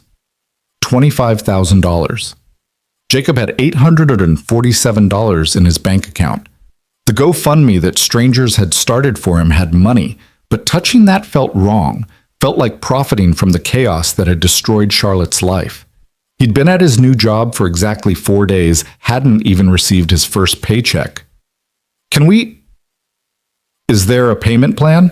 Financial assistance? Absolutely. We have social workers who can help you navigate that. But Mr. Miles, Dr. Chen's expression was deeply sympathetic. Even with assistance, you're going to need to raise significant funds. And we can't delay surgery while you figure out finances. Hannah needs this operation within 2 weeks, 3 at the absolute maximum. After Dr. Chen left, Jacob sat beside his sleeping daughter and tried to breathe through the crushing weight on his chest. This was his worst nightmare made flesh. Hannah sick, needing something he couldn't provide, and time running out to save her. He thought about the GoFundMe, about swallowing his pride and accepting money from strangers who saw him as a symbol instead of a person, about calling Charlotte Wynne, if he could even reach her, and begging for help. Hannah stirred, her small hand tightening around his. Daddy? I'm here, baby, right here. Am I going to be okay? The question destroyed him. He wanted to promise, to make guarantees he had no power to fulfill, but he'd never lied to his daughter, and he wouldn't start now. You're going to have surgery to fix your heart, he said gently, and it's going to be scary, and it's going to be hard. But the doctors are really good, and I'm going to be right there the whole time. And when it's over, you're going to be able to run and play without getting tired. You're going to be better than okay. Promise? God, he wanted to promise. Wanted to tell her that love could heal anything, that fathers could protect their children from every harm, that the universe wouldn't dare take another person he loved. But he thought about Rebecca, her hand going limp in his as the paramedics worked. Thought about promises made and broken by forces beyond his control. I promise I'll do everything in my power, he said finally, and I promise I love you more than anything in the whole world. It would have to be enough. That night, while Hannah slept under medical observation, Jacob sat in the hospital chapel and prayed harder than he'd prayed since the night Rebecca died. The words weren't elegant, just a father's desperate plea to any higher power listening. Please, please don't take her. Take me instead, take everything I have, but please let my daughter live. She's good and innocent and the only light left in my life. Please. His phone buzzed, a text from an unknown number. I just heard. I'm so sorry. I've set up a medical trust for Hannah. All expenses covered, no questions asked, no strings attached. Just let me help. Please. Charlotte. Jacob read the message through tears he couldn't stop. She'd lost her position, her reputation, maybe her entire career, all because she'd tried to help him, and she was still trying to help, still reaching out from whatever wreckage she was navigating to make sure his daughter survived. He thought about pride, about independence, about being a man who solved his own problems. Then he thought about Hannah's small hand in his, her question, "Am I going to be okay?" Some battles you couldn't fight alone. Some gifts you had to accept with grace, even when accepting felt like surrender. "Thank you," he texted back. "I don't know how to repay you." Her response came immediately. "You already did. You reminded me that kindness matters. That's worth more than any CEO title." In different parts of Chicago, one in a hospital chapel, one in a penthouse that felt like exile, two people sat alone with their fears and their hopes, connected by threads of compassion that had somehow become complicated beyond recognition. The surgery was scheduled for Monday. 6 days to prepare for the longest day of Jacob's life. 6 days to find faith that felt increasingly elusive. But as he walked back to Hannah's room, watching her sleep through the window with monitors tracking her fragile heartbeat, Jacob made a decision. Win or lose, survive or break, he would fight for his daughter with everything he had. And if that meant accepting help from Charlotte Wynn, from the GoFundMe strangers, from a universe that seemed to give and take in equal, random measure, so be it. Hannah's drawing was taped to the wall beside her bed, the one she'd made weeks ago. 2 stick figures holding hands beneath a smiling sun, with a message written in crayon. Angels help people who help people. Maybe she'd been right all along. Maybe accepting help was its own act of faith, its own form of strength. Jacob pressed his hand against the window glass, sending his love through barriers invisible and unbreakable, and promised his sleeping daughter that she would see the sunrise on the other side of this darkness, even if he had no idea how to make that promise come true. The weekend stretched before Jacob like a vast, unknowable ocean. Friday night bled into Saturday morning while he sat beside Hannah's hospital bed, watching her chest rise and fall with a rhythm that seemed both miraculous and terrifyingly fragile. The monitors beeped their steady reassurance, but Jacob had learned that machines could lie, that steady beeps could become flat lines in the space between heartbeats. Hannah woke around dawn, confused and groggy from the mild sedatives they'd given her. "Where are we?" "Still at the hospital, baby." Jacob smoothed her curls back, his hand gentle despite the exhaustion making his fingers tremble. "Remember? We're getting you all fixed up." "My chest doesn't hurt anymore." "That's good. That's really good." He kept his voice light, didn't tell her that the absence of pain was probably just the medications masking symptoms that would return the moment the drugs wore off. "How about some breakfast? I bet we can get the nurse to find you some pancakes." Hannah's face brightened, and Jacob felt that familiar ache of love so intense it bordered on pain. How many more mornings would he get to see that smile? How many more conversations? How many more shared pancakes and bedtime stories and arguments about homework? The thought was unbearable, so he pushed it down deep where all his other terrors lived and focused on the immediate, manageable present. Breakfast. 1 meal at a time. 1 minute at a time. Dr. Chen stopped by mid-morning with an update. "We've got her scheduled for Monday at 6 a.m. Dr. Richard Foster will be her surgeon. He's one of the best pediatric cardiac surgeons in the country. Hannah's in excellent hands." "How long will the surgery take?" Jacob asked, though he'd already Googled this information 100 times, reading medical journals and patient forms until the words blurred into incomprehensible terror. 4 to 6 hours, depending on what we find when we open her up.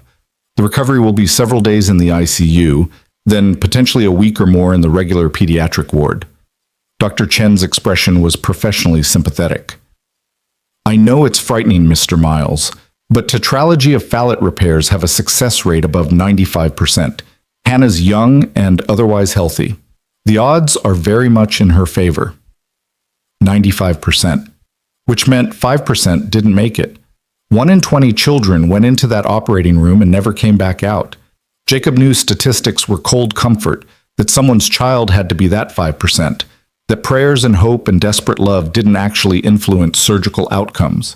But he clung to that 95% like a drowning man clutching driftwood. After Dr. Chen left, Jacob pulled out his phone and stared at the GoFundMe page someone had created. The total had climbed to $340,000. $340,000 from strangers who'd seen security camera footage and decided his kindness was worth rewarding. The comment section was full of people sharing their own stories, offering prayers, calling him inspirational. It felt obscene somehow, profiting from the worst moment of his life, accepting money because his daughter's heart was failing and the country had decided he was worthy of saving. But Charlotte's medical trust wouldn't cover everything. There would be follow-up care, medications, potential complications. And if something went wrong during surgery, if Hannah needed additional procedures or extended care, those costs would multiply faster than Jacob could imagine. Pride was expensive. His daughter's life was priceless. Jacob clicked the withdrawal button and began the process of accepting the funds. Each keystroke felt like a small death of the man he used to be. The factory supervisor who'd never needed charity, who'd provided for his family through honest work and careful planning. But that man had died 2 years ago in a car crash that took his wife and his certainty about how the world worked. This Jacob, this new version forged in grief and night shifts and impossible choices, knew that accepting help wasn't weakness. It was survival, and survival was the only thing that mattered when your daughter's life hung in the balance. His phone rang. Pastor Marcus from St. Christopher's Shelter. "Jacob's son, I heard about Hannah. The whole congregation is praying." "Thank you, Pastor," Jacob's voice cracked. "I appreciate it. More than prayers, we're taking up a special collection, and I've called some other churches in the area. We're organizing a prayer vigil for Monday morning during her surgery. You won't be alone in this." The kindness was overwhelming. Jacob had to press his hand against his mouth to hold back the sob threatening to escape. "You don't have to." "Yes, we do. That's what family does, and your family, Jacob. You've given so much to others. Let people give back to you now." After they hung up, Jacob sat in the uncomfortable hospital chair and let himself cry for the first time since Hannah's collapse. Quiet tears that wouldn't wake his sleeping daughter, but tears nonetheless. Grief and fear and gratitude all tangled together into something too complex for words. A soft knock on the door interrupted his breakdown. Jacob wiped his eyes quickly, expecting a nurse, but instead found a woman in her 60s wearing an expensive coat and an expression of determined compassion. "Mr. Miles? I'm Eleanor Foster, Dr. Foster's wife. I hope I'm not intruding." Jacob stood, confused. "Ma'am? My husband mentioned Hannah's case, and Eleanor's eyes were kind, the kind that had seen suffering and chosen empathy. "I lost a child to leukemia 30 years ago. I know what you're feeling right now. I know how impossible it is to breathe when your baby is sick." "I'm sorry for your loss."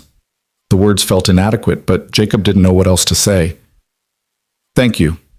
Sarah was 7 when we lost her, same age as Hannah." Eleanor pulled a small card from her purse. "This is my personal number. If you need anything during the surgery, someone to sit with you, someone to just listen, please call. The waiting is the hardest part. You shouldn't have to do it alone." She left before Jacob could properly thank her, the stranger offering comfort from a place of profound understanding.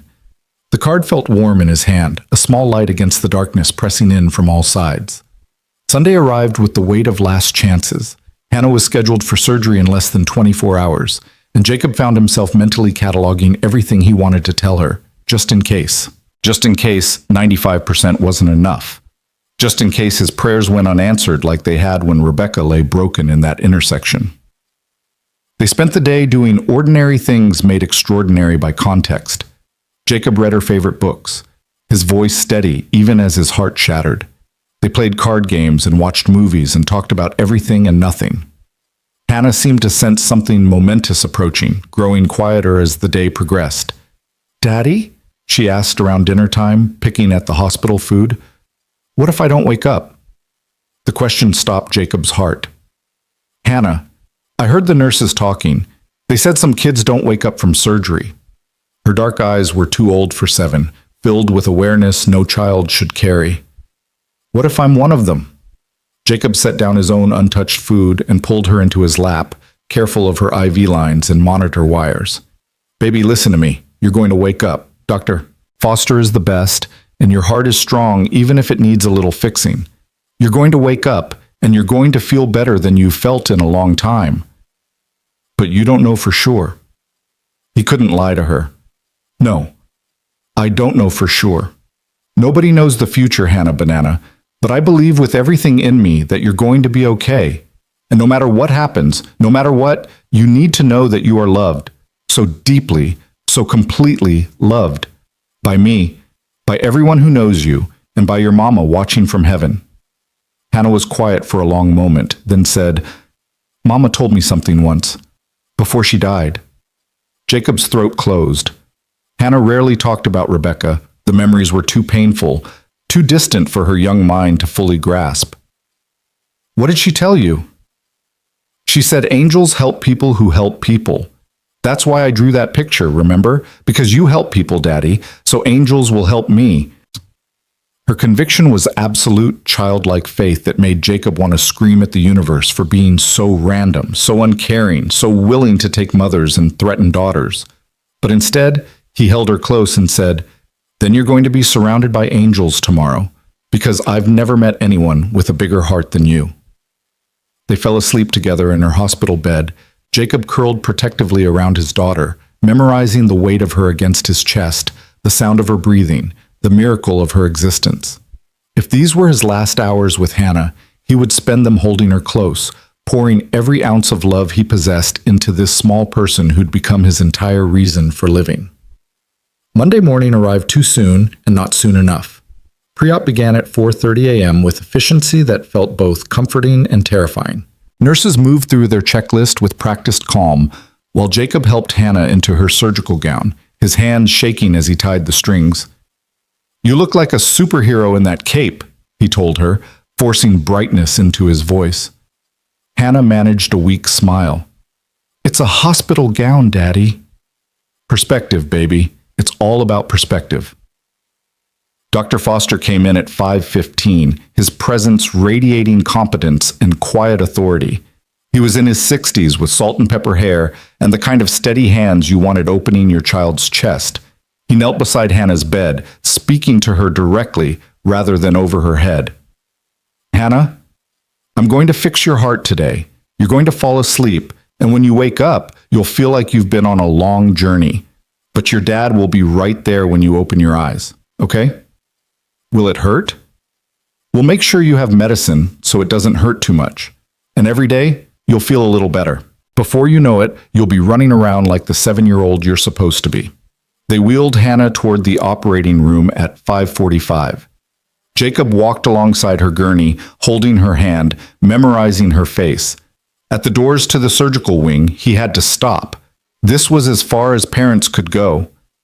I love you, Hannah, more than all the stars in the sky. Love you more, Daddy. Love you most. Her voice was drowsy from the pre-sedation, but her grip on his hand was strong.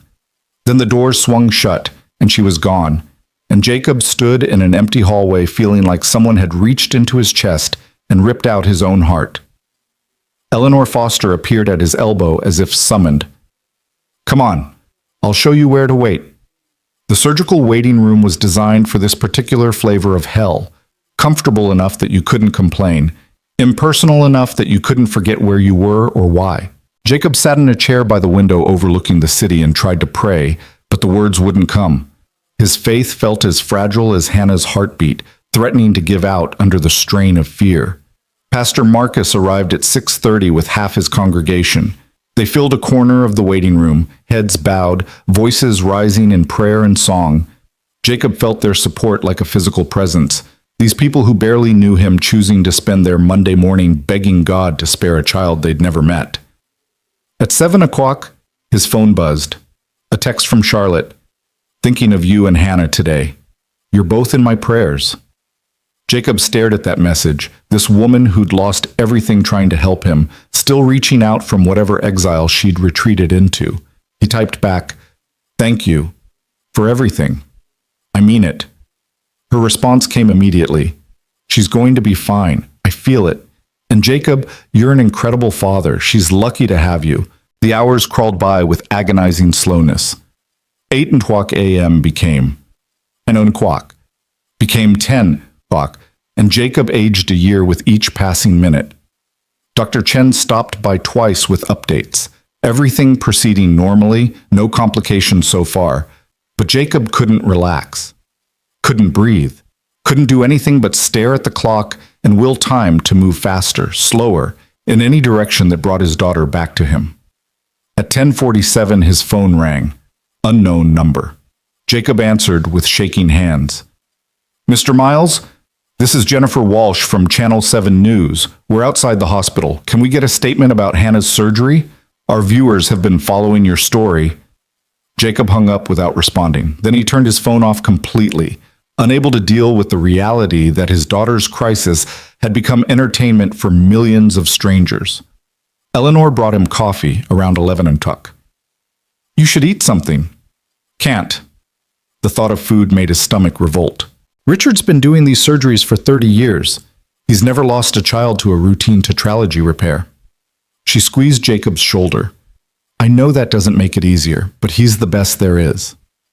At 11:23 a.m., Dr. Foster emerged from the surgical wing still in his scrubs, mask dangling around his neck.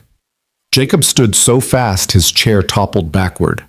Dr. Foster's expression was tired but smiling, and Jacob felt his knees go weak with relief, so intense it was physically painful. She did great, Dr. Foster said. The repair went exactly as planned. Her heart's beating strong and steady. She's in recovery now, should wake up in the next hour or so. Jacob couldn't speak, could only stand there while tears streamed down his face, and Pastor Marcus's congregation erupted in shouts of praise behind him. Dr. Foster gripped his shoulder, this stranger who'd held Jacob's daughter's life in his hands and given it back intact. She's going to be okay, Mr. Miles. Your little girl is going to be just fine. The recovery room was dim and quiet, full of monitors and sleeping children.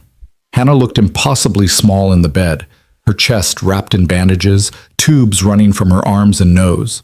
But her face was peaceful, and the monitor showing her heart rate displayed a rhythm that was finally, blessedly regular. Jacob pulled a chair beside her bed and took her hand, careful not to disturb the IV. I'm here, baby. Right here. You did it. You're okay. She didn't wake for another 2 hours, but Jacob didn't move. Just sat there, holding her hand, watching her breathe, thanking every god he could name for the miracle of her survival. When her eyes finally fluttered open, confused and unfocused, Jacob leaned close. Hey, Hannah Banana. Welcome back. Daddy? Her voice was hoarse from the breathing tube. Did it work? It worked perfectly. Your heart's all fixed. You're going to be okay. A tear rolled down her cheek. I was scared. Me too, baby. Me too. But we made it. We're going to be okay. The ICU days were brutal in their own way. Constant monitoring, Hannah's pain that no amount of medication could completely erase, the setbacks and small victories that came with major surgery. But through it all, Jacob never left her side. He slept in the chair beside her bed, held her hand through the worst moments, celebrated every small milestone. On day 3, Hannah sat up and ate solid food for the first time. On day 5, she walked 10 steps with support. On day 7, she smiled, a real smile that reached her eyes, and told Jacob a knock-knock joke she'd learned from the nurse. Progress. Life.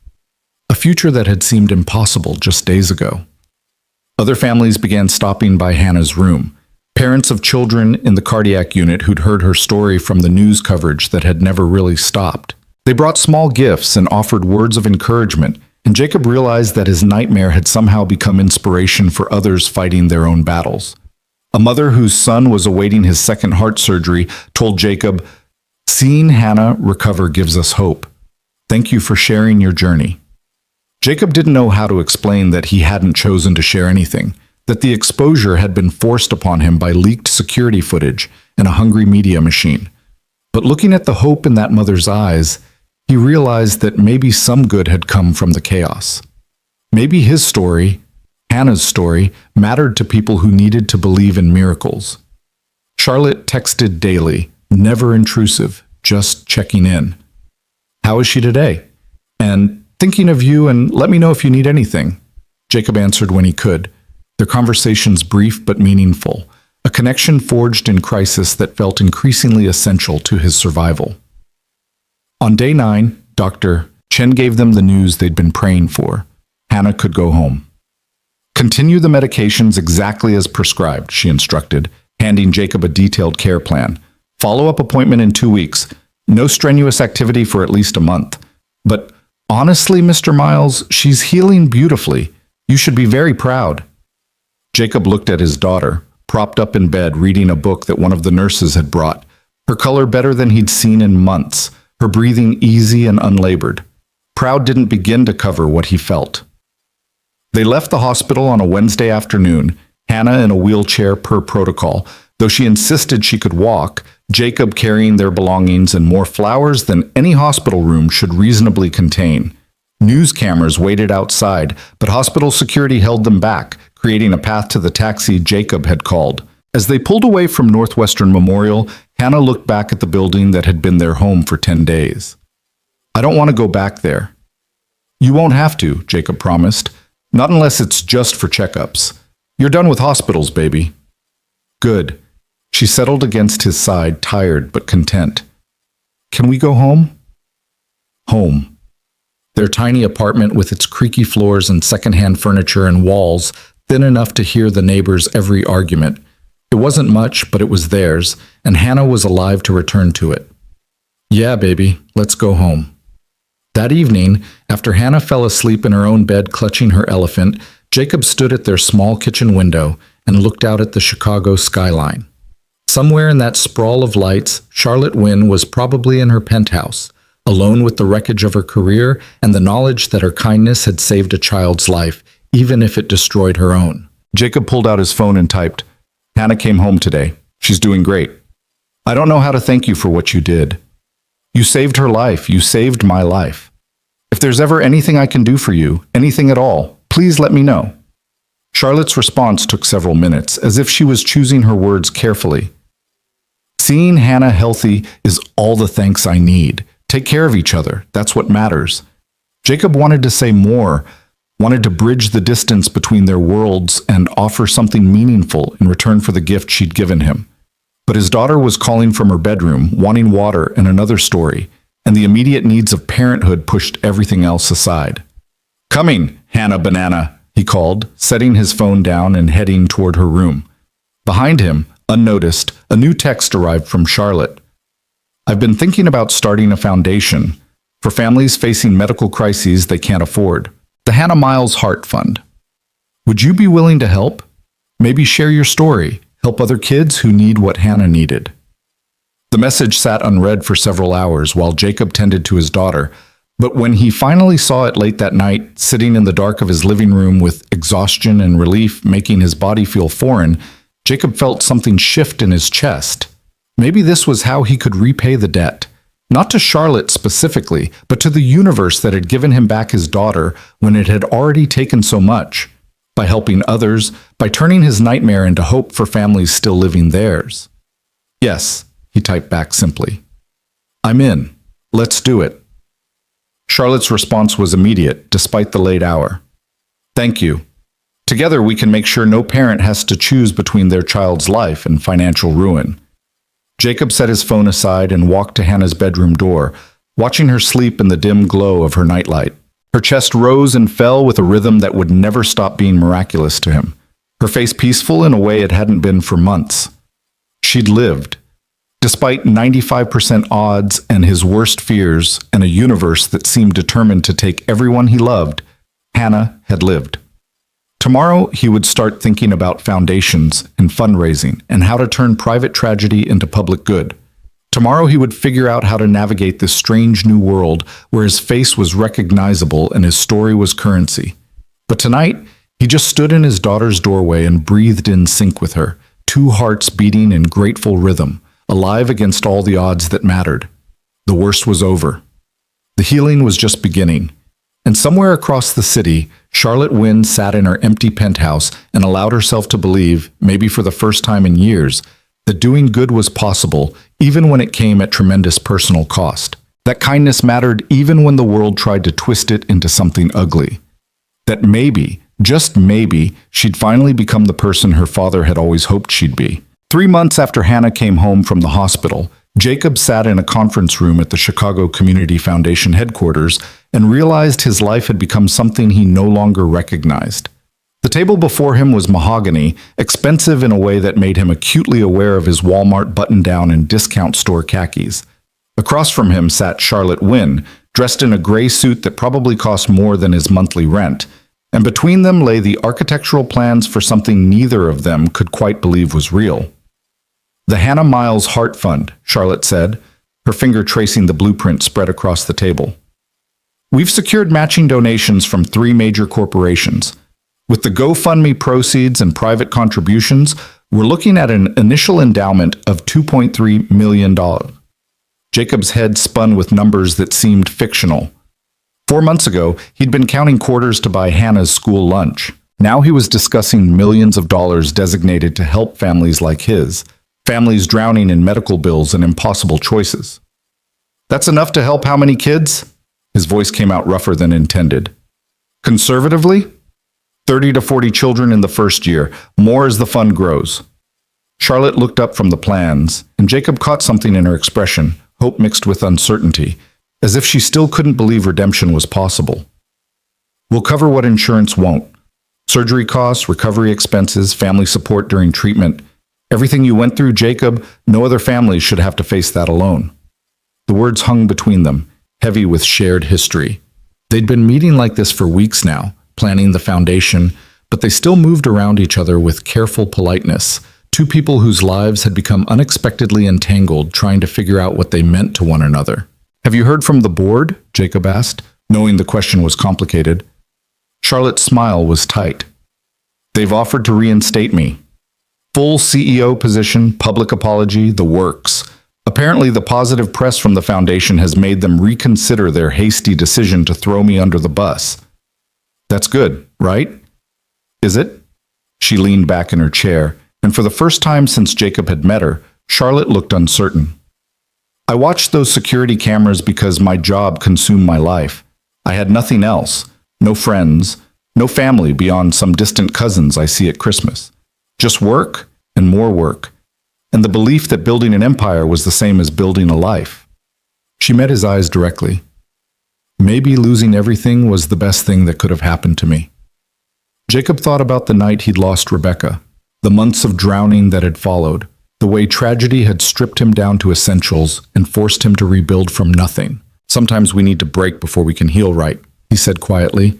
"Is that from the Bible?" "No, that's from my therapist.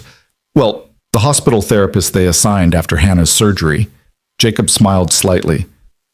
"Turns out watching your kid almost die gives you some things to work through."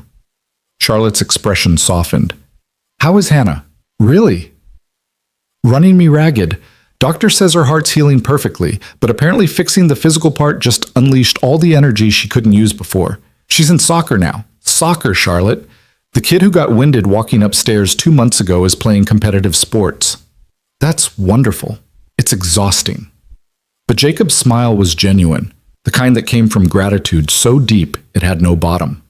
"Best kind of exhausting there is." They worked through the afternoon, hammering out details about the foundation's structure, the application process for families seeking help, the medical advisory board they'd need to assemble. Charlotte had thrown herself into the project with the same intensity she'd once reserved for quarterly earnings reports, and Jacob found himself matching her energy, discovering that he had a talent for this kind of work, connecting with desperate families, understanding their needs, translating suffering into actionable solutions. Around 4 o'clock, Charlotte's phone buzzed. She glanced at it and sighed. "The Tribune wants to do a profile piece. Chicago's Ice Queen melts, the redemption story." Their words, not mine. "Are you going to do it?" "I don't know. Part of me thinks we should just let the foundation speak for itself, but our PR consultant says public goodwill translates to donations, and donations translate to kids who get the surgeries they need." She rubbed her temples. "I hate that I have to think strategically about something that should just be about helping people." Jacob understood that tension, the collision between genuine compassion and the machinery required to make compassion effective at scale. Do the interview, he said. Tell your story. People need to know you're not some villain who was spying on employees. You were just someone trying to do good who made mistakes along the way. Were they mistakes? Charlotte's voice was soft. I watched you on those cameras, yes, but I saw something I needed to see. A reminder that goodness exists. That people can choose kindness even when the world gives them every reason not to. Was that wrong? I don't know, Jacob admitted. A couple months ago, I would have said yes. Felt like my privacy was violated, like I was someone's pet project. But now? He gestured at the foundation plan spread before them. Now I think maybe you saw something that needed to be seen. Maybe I needed someone to see me. Maybe we all do. The confession hung in the air between them, intimate in a way that made Charlotte look away quickly, professional armor sliding back into place. But not before Jacob caught a glimpse of something vulnerable beneath her polished exterior. Loneliness that matched his own. The ache of someone who'd built walls so high they'd forgotten what connection felt like. His phone rang, shattering the moment. Hannah's school. Mr. Miles, this is Principal Brennan. Nothing's wrong, the principal added quickly, hearing Jacob's sharp intake of breath. But Hannah got into an altercation on the playground. We need you to come in. 20 minutes later, Jacob sat in the principal's office with Hannah beside him, her arms crossed, and her expression mutinous. Across from them sat another parent and her son, a fifth grader whose lip was bleeding slightly. She hit me, the boy, Marcus, complained. For no reason. You said my daddy was famous for being poor. Hannah shot back, her voice cracking. You said he was pathetic. Jacob's heart clenched. This was what he'd feared, that the media attention would follow Hannah to school, would make her childhood about his story instead of her own life. Hannah, Principal Brennan said gently, we don't hit people, no matter what they say. But he was being mean about my daddy. Marcus's mother jumped in. My son was just stating facts. It's all over the news. Your father cleaning toilets, living in poverty, needing charity. If you can't handle people discussing public information. Ma'am, Jacob's voice was quiet but firm enough to stop her mid-sentence. Your son wasn't discussing public information. He was bullying my daughter about circumstances she didn't choose. There's a difference. Well, maybe if you'd kept your personal business private instead of turning it into a media circus. I didn't turn anything into a circus. Jacob felt his temper rising but forced it down. Someone leaked security footage without my knowledge or consent. My daughter almost died, and somehow that became entertainment for people like you to judge and gossip about. So forgive me if I don't appreciate your son using my lowest moment to make my kid feel bad about herself. Principal Brennan intervened before the confrontation could escalate. Both children will receive consequences appropriate to their actions. Marcus, 3 days of lunch detention for bullying. Hannah, 1 day for physical retaliation. And I'd suggest both families discuss appropriate ways to handle conflict. After Marcus and his mother left, Hannah buried her face in Jacob's shoulder and cried. I'm sorry I hit him, Daddy, but he was saying mean things about you and I got so mad. I know, baby, and I appreciate you defending me, but we can't use our fists to solve problems, okay? Even when people are cruel. It's not fair. Why do people care so much about our business? Jacob had asked himself the same question 1,000 times. Because people like stories. They like feeling connected to something real. But that doesn't make it okay for them to forget we're actual human beings with feelings and privacy. He drove Hannah home in the beat-up Honda he'd finally managed to buy with a small portion of the GoFundMe money, her quiet sniffles from the back seat breaking his heart. This was the cost of their reluctant fame. His daughter couldn't even go to school without his past becoming her present burden. That evening, after Hannah went to bed, Jacob called Charlotte. He'd been doing that more often lately, these late-night conversations that felt both necessary and dangerous, crossing some invisible line from professional collaboration to personal connection. Hannah got in a fight today, he said without preamble. Is she okay? Physically, yeah. Emotionally? Jacob sighed. A kid was making fun of me, calling me pathetic for being poor. She punched him. Charlotte was quiet for a moment. I'm sorry. This is my fault. If the footage had never leaked... Don't, Jacob cut her off. We can't keep relitigating the past. What's done is done. But Charlotte, I need to know, is this foundation just about easing your guilt? Because if it is, I need to know now before we get deeper into this. No. Her response was immediate and fierce. It was born from guilt, I'll admit that, but it's become something more. It's become the first truly meaningful thing I've done in years, maybe ever. A pause, then more softly. And working with you has reminded me what it feels like to actually care about something beyond profit margins and board approval. Jacob closed his eyes, feeling the weight of unspoken things pressing between them through the phone line. We're from different worlds, Charlotte. You know that, right? I know. I'm a warehouse mechanic with an 8th grade education and a daughter who needs me more than anything. You're a CEO who builds empires before breakfast. Former CEO, she corrected, who's seriously considering not going back. That shocked him. What? The board wants me back because the publicity is good, not because they believe I did the right thing, not because they value compassion or human decency, just because having me as the face of the Hannah Miles Heart Fund makes their stock price go up. Charlotte's voice was tired. I'm done working for people who only value goodness when it's profitable. So what will you do? I don't know. Run the foundation full-time, maybe? Actually use my business skills for something that matters. She laughed without humor. My father would be so proud. Took me 20 years to figure out what he knew all along, that a life spent helping people is worth more than all the corporate success in the world. Jacob thought about his own father, a construction worker who died too young from a heart attack at 49. Thought about legacy and meaning and what they were building together. Your father would be proud, he said quietly. I'm proud of you. The confession hung in the air, both too much and not enough. Thank you, Charlotte whispered. That means more than you know. They talked for another hour, conversation meandering through territory both safer and more vulnerable. Hannah's recovery, Charlotte's fraught relationship with her board, the family's already reaching out for help from the foundation. It felt natural, this connection growing between them, but also terrifying for its potential to complicate everything they were trying to build. Finally, exhaustion forced them toward goodbye. Jacob? Charlotte's voice was soft. What you said earlier about needing someone to see you, I need you to know. I see you. Not the janitor, not the media story, not the symbol. Just you. The man who gives away his coat to strangers and fixes things nobody asks him to fix and loves his daughter fierce enough to move mountains. I see you. Jacob's throat tightened. I see you too, Charlotte. The woman who watched security cameras looking for something she'd lost, who was brave enough to reach out even when it cost her everything. I see you. After they hung up, Jacob sat in his dark living room and admitted a truth he'd been avoiding for weeks. He was falling for Charlotte Wynne. Not because she'd saved his daughter, though he'd be forever grateful for that, but because beneath her CEO armor was someone as lonely and determined and broken as he was. Someone trying to build meaning from wreckage. Someone who understood loss and chose kindness anyway. It was too soon, too complicated, too everything.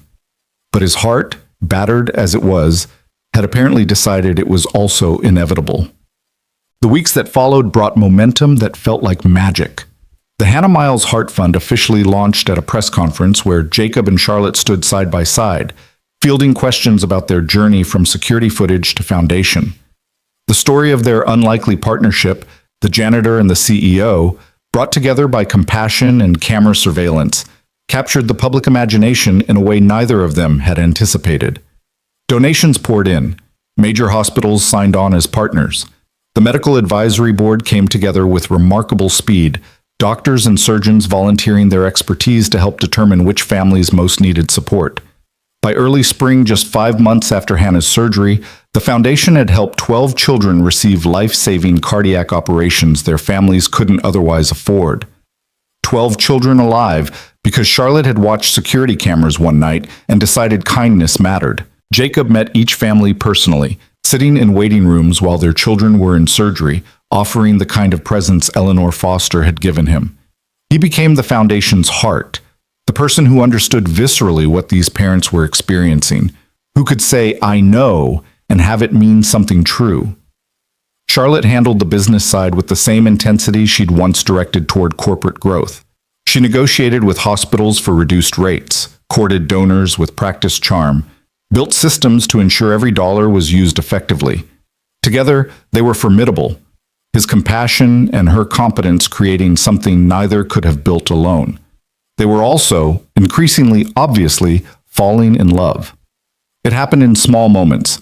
Charlotte bringing coffee to late-night planning sessions and remembering exactly how Jacob took it. Jacob making Charlotte laugh with stories about Hannah's latest adventures, coaxing genuine joy from someone who'd forgotten how. The way their hands would brush, reaching for the same document, the lingering eye contact that stretched past professional into something warmer, the late-night phone calls that had nothing to do with foundation business and everything to do with not wanting to hang up. Pastor Marcus noticed during one of their foundation meetings at the church, "You two realize everyone can see it, right?" "See what?" Jacob asked, though he knew exactly what. "The way you look at each other, like you're both trying real hard not to notice you've already fallen." The pastor smiled. "Ain't no shame in it, Jacob. Your heart's allowed to heal, allowed to make room for someone new. Rebecca's only been gone 2 years. And she'd be the first one telling you to live, son. She wouldn't want you spending the rest of your life alone, punishing yourself for surviving." Marcus gripped his shoulder. "That woman cares about you. And unless I'm completely blind, you care about her too. So maybe stop fighting it and see where it goes." But Jacob was terrified of where it might go, terrified of betraying Rebecca's memory, terrified that his feelings for Charlotte were tangled up with gratitude and trauma and couldn't be trusted, terrified that Hannah would hate him for letting someone new into their carefully constructed world of two. He should have known his daughter was smarter than his fears. "Daddy?" Hannah asked one evening while they were making dinner together, her new favorite activity since the surgery had given her energy to burn. "Do you like Miss Charlotte?" Jacob nearly dropped the pot he was holding. "What makes you ask that?" "You smile different when you talk about her, like how you used to smile in the pictures with Mommy." Hannah looked up at him with those two perceptive eyes. "It's okay if you do. I like her too. She saved my life." "We both like her," Jacob agreed carefully. "But it's complicated, baby." "Why?" "How did you explain to a 7-year-old that love felt like betrayal when it arrived too soon? That moving forward felt like leaving someone behind?" "Because Mommy was special. Is special. And I don't want you to think that caring about someone new means we love Mommy less." Hannah considered this with her usual seriousness. At school, Mrs. Patterson said her first husband died. Then she married Mr. Patterson. But she has pictures of both husbands in her house because you can love people who are gone and people who are here at the same time. She stirred the pasta with careful attention. "Hearts are big, Daddy. There's room for lots of people." Out of the mouths of babes, Jacob pulled Hannah into a hug, overwhelmed by her wisdom and generosity. "When did you get so smart?" "I was always smart. You just didn't notice because you were sad." She was right.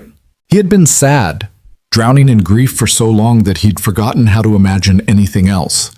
But lately, especially when he was with Charlotte, Jacob found himself experiencing something that felt suspiciously like happiness, not the desperate clinging by fingernails survival that had characterized the last 2 years, but actual joy. Laughter that came easily, hope that didn't require constant effort to maintain. Maybe it was time to stop fighting it. He called Charlotte that night after Hannah went to bed. "What are you doing Saturday?" Probably foundation paperwork. Why?" "Hannah wants to go to the science museum, the one she was supposed to visit on that field trip before—" He didn't finish the sentence. "Before she collapsed, before the surgery, before their lives changed forever. Anyway, she asked if you'd come with us, if you want to." The pause on the other end was long enough that Jacob started to regret asking. But then Charlotte said, her voice soft, "I'd love to. Really. Thank you for inviting me." Saturday arrived with the kind of spring sunshine that made Chicago almost beautiful. Jacob picked Charlotte up in his Honda, and she appeared in jeans and a simple sweater, her hair down for the first time since he'd met her. She looked younger, less armored, and Jacob felt something shift in his chest at the sight of her. Hannah chattered from the back seat the entire drive, telling Charlotte everything she'd learned about dolphins and space and the human heart. "Did you know your heart beats 100,000 times a day? That's 35 million times a year. Mine's going to beat for at least 80 more years now that it's fixed." That's a lot of heartbeats, Charlotte agreed, smiling. It's enough for a whole long life. I'm going to use all of them doing important things, like helping other kids who are sick. Daddy says we can volunteer at the foundation when I'm older. They spent the day exploring exhibits, Hannah dragging them from display to display with inexhaustible energy. Jacob watched Charlotte crouch down to Hannah's level to read information placards, watched her genuine delight in his daughter's enthusiasm, watched her slowly relax into something unguarded and real. At the butterfly exhibit, Hannah ran ahead to look at the chrysalises, leaving Jacob and Charlotte standing together in a room full of fluttering wings and dappled sunlight. "Thank you for today," Charlotte said quietly. "I can't remember the last time I just lived without thinking about mergers or board meetings or quarterly projections. Thanks for coming. Hannah's been asking about you every day this week. I think she's adopted you as her bonus adult." Charlotte smiled, but her eyes were shining with unshed tears. "I never thought I'd have this. A kid who wanted me around, a family that felt like home. I thought I'd sacrifice that possibility years ago when I chose my career over everything else." Jacob took a breath, gathering courage.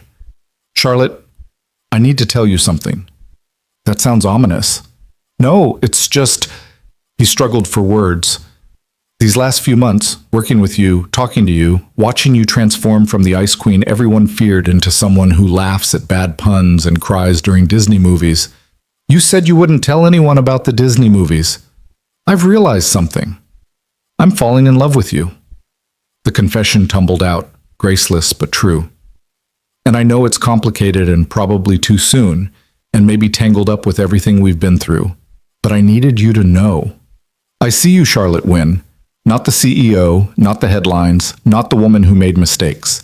I see the person who watched security cameras looking for goodness and decided to create it herself. And that person? She's extraordinary." Charlotte's tears spilled over, tracking down her cheeks in the butterfly-filtered light.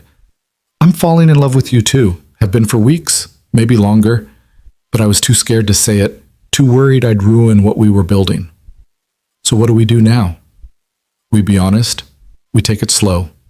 We figure it out together." She reached for his hand, their fingers intertwining with the naturalness of inevitability. "And we remember that hearts are big enough for lots of people. Your daughter taught me that." Hannah came running back, breathless and glowing. "Daddy, Miss Charlotte! They have a butterfly that looks like an owl. Come see." She grabbed both their hands, pulling them toward the next exhibit, and Jacob felt the last piece of his broken heart click into place. This, Hannah between them, Charlotte's hand in his, laughter and butterflies and spring sunshine, this was what healing looked like. Not forgetting the past, but making room for the future. Not replacing what was lost, but building something new from the pieces that remained. 6 months later, on a crisp October evening, the Miles Community Center held its grand opening. The building stood in the South Side neighborhood where Jacob had grown up, a gleaming structure of glass and brick that had once been an abandoned warehouse. Now it was home to the Hannah Miles Heart Fund's main office, a community health clinic offering free cardiac screenings, support groups for families facing medical crises, and after-school programs for neighborhood kids. Jacob stood at the podium, looking out at a crowd of hundreds, foundation donors and board members, families they'd helped, reporters and community leaders, and ordinary people who'd followed their story and wanted to witness this moment. Hannah sat in the front row between Charlotte and Pastor Marcus, wearing a dress she'd picked out herself and a smile that hadn't dimmed in weeks. Her scar was visible above the neckline. She refused to hide it, said it was proof that broken things could be fixed and made even stronger. 18 months ago, Jacob began, his voice carrying across the crowd, I was a janitor working the night shift, trying to keep my daughter and myself alive one day at a time. I never imagined I'd end up here, speaking at the opening of a community center built on the principle that everyone deserves help when they need it most. He paused, gathering his thoughts. Public speaking still terrified him, but this mattered too much to let fear win. My journey to this moment started with small acts of kindness nobody was supposed to see, giving my coat to a homeless veteran, fixing broken lights, helping people just because it needed doing. I didn't do those things for recognition. I did them because my wife taught me that kindness matters, even when nobody's watching. His voice cracked slightly. Especially when nobody's watching. The crowd was silent, attentive. But someone was watching. Charlotte Wynne saw those security camera feeds and decided she wanted to help. And her help, complicated and imperfect as it was, saved my daughter's life. Saved my life. Started a chain reaction that's now helped over 60 children receive the cardiac surgeries they desperately needed. Jacob looked directly at Charlotte, who was trying and failing not to cry. So I guess the moral of this story is that kindness creates ripples we can't predict. That being seen, really seen, in our struggles and our goodness matters more than we know. And that sometimes broken things can be repaired in ways that make them more beautiful than they were before. He gestured to Hannah. My daughter's heart was broken, and doctors fixed it. My heart was broken, and time and love and community fixed it. This whole building represents something broken being transformed into something that heals others. That's what I hope the Miles Community Center becomes. A place where broken people and broken systems can find repair. The applause was thunderous. Hannah ran up to the podium and threw her arms around Jacob's waist, and the photographers' cameras went crazy capturing the moment. Then Charlotte joined them on stage, and together the three of them cut the ribbon stretched across the center's entrance. Inside, the walls were covered with photos of the children they'd helped. 60 smiling faces, 60 lives saved, 60 families given hope when they had none left. Jacob moved through the gallery with Charlotte's hand in his, reading the stories, remembering the waiting rooms and the surgeries and the prayers answered. A reporter approached with her camera crew. Mr. Miles, can we get a few words for the evening news? Jacob had learned to navigate these requests to protect his privacy while honoring the platform he'd been given. Sure, but keep it quick. I've got a daughter who wants to explore every corner of this building. Looking back at everything that's happened, the leaked footage, the media storm, building this foundation, do you have any regrets? Jacob considered the question. Did he regret the violation of privacy? The way strangers felt entitled to judge his lowest moments?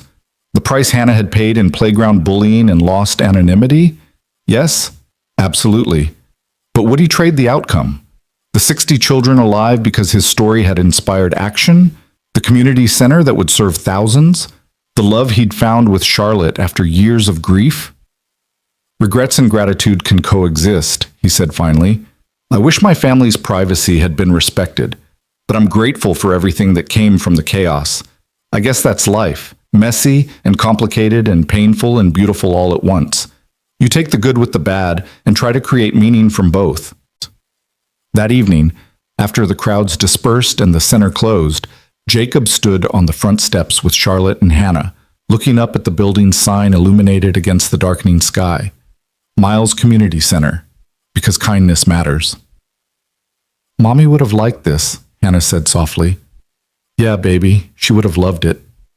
Jacob pulled his daughter close. She would have loved that you're healthy and strong, would have loved that we're helping other kids, would have loved... He glanced at Charlotte, who smiled through tears. She would have loved everything about who we've become. Charlotte wrapped her arms around both of them, and they stood there as a family, unconventional and hard-won, forged in crisis and cemented by choice. The security camera above the entrance blinked its steady red light, recording this moment for whatever future needed proof that broken people could heal, that kindness mattered even in a world that often punished it, that love was possible even after devastating loss.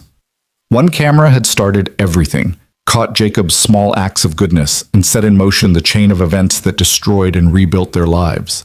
Now another camera bore witness to what they'd created from the rubble. A family, a foundation, a future brighter than either of them had dared to imagine. Hannah yawned and leaned against Jacob's shoulder. Can we go home now? I'm tired. Yeah, sweetheart. Let's go home. Home was different now than it had been 18 months ago. They'd moved into a modest house in a better neighborhood, nothing extravagant, but enough space for Hannah to have her own room and Jacob to have a workshop for his weekend projects. Charlotte spent more nights there than in her penthouse, cooking dinners and helping with homework, and slowly learning to be part of a family after years of deliberate isolation. They'd announced their relationship 6 weeks ago, and the media had predictably exploded with opinions, some calling it beautiful, others questioning the power dynamics, everyone feeling entitled to judge. But Jacob and Charlotte had learned to tune out the noise, to build their lives on foundation more solid than public opinion.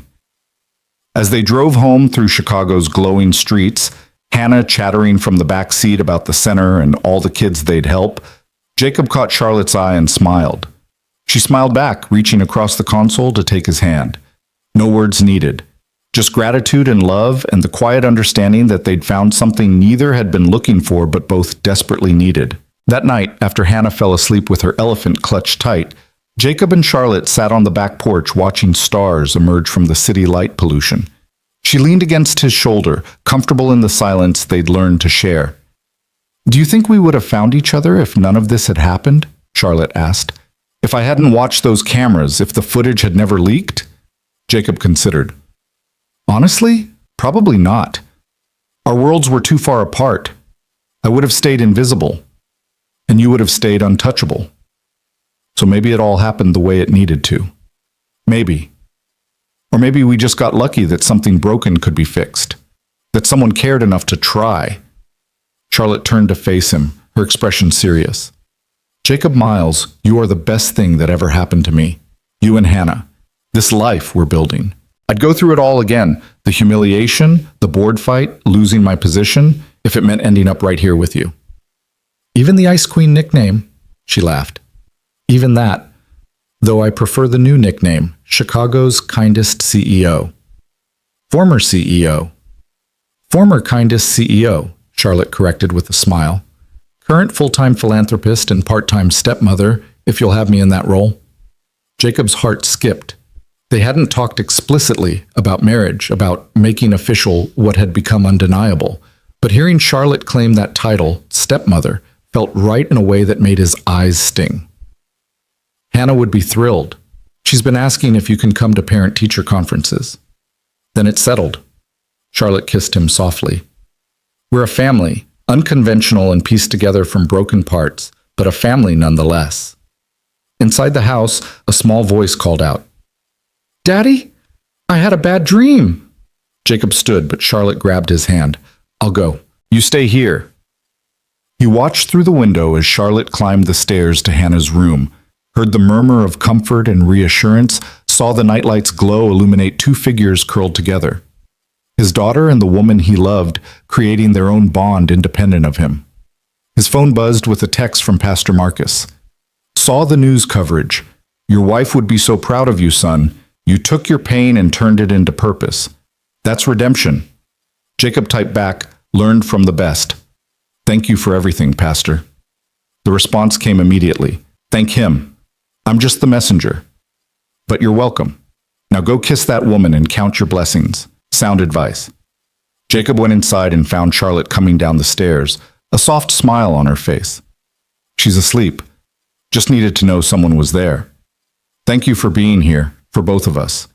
There's nowhere else I'd rather be." Charlotte took his hand, leading him to the couch where they settled together, her head on his chest, his arm around her shoulders. "This is what I was looking for all those nights watching security cameras. Not you specifically, but this. The feeling of home, of mattering to someone, of building something that lasts beyond quarterly reports and stockholder meetings." "You found it," Jacob murmured into her hair. "We both did." They fell asleep like that, tangled together on the couch like teenagers, exhausted from the day but content in a way that felt earned. Upstairs, Hannah slept peacefully, her repaired heart beating strong and steady, her dreams uncomplicated by fear or pain. And on the south side, the Miles Community Center stood sentinel through the night, its lights glowing in the darkness, a beacon of hope for everyone who'd forgotten that kindness mattered, that help was possible, that broken things could heal if someone cared enough to try. The security cameras throughout the building recorded empty hallways and quiet offices, but they also captured something essential, proof that compassion could triumph over circumstance, that love could emerge from crisis, that ordinary people doing extraordinary things could change the world one small act at a time. Jacob's journey had started with a coat given to a shivering veteran and a security camera that captured one man's quiet goodness. It had nearly ended with his daughter's death and a CEO's professional execution. But it had transformed into something neither of them could have imagined, a foundation helping hundreds, a family built from wreckage, a love story that proved broken hearts could heal stronger than before. Sometimes the cameras caught what mattered most. Sometimes being seen, truly seen, in all your struggle and sacrifice and stubborn goodness was exactly what you needed to survive. Sometimes kindness created ripples that traveled farther than you'd ever know. And sometimes, Jacob thought as he drifted toward sleep with Charlotte's steady breathing matching his own, sometimes the invisible man became visible not to be celebrated, but to be reminded that he was never as alone as he'd feared, that the universe, random and cruel as it could be, still had moments of grace. That love, in all its complicated, imperfect forms, was worth every risk. The night settled over Chicago, and the Miles family slept in peace, their story finally complete, their hearts finally home.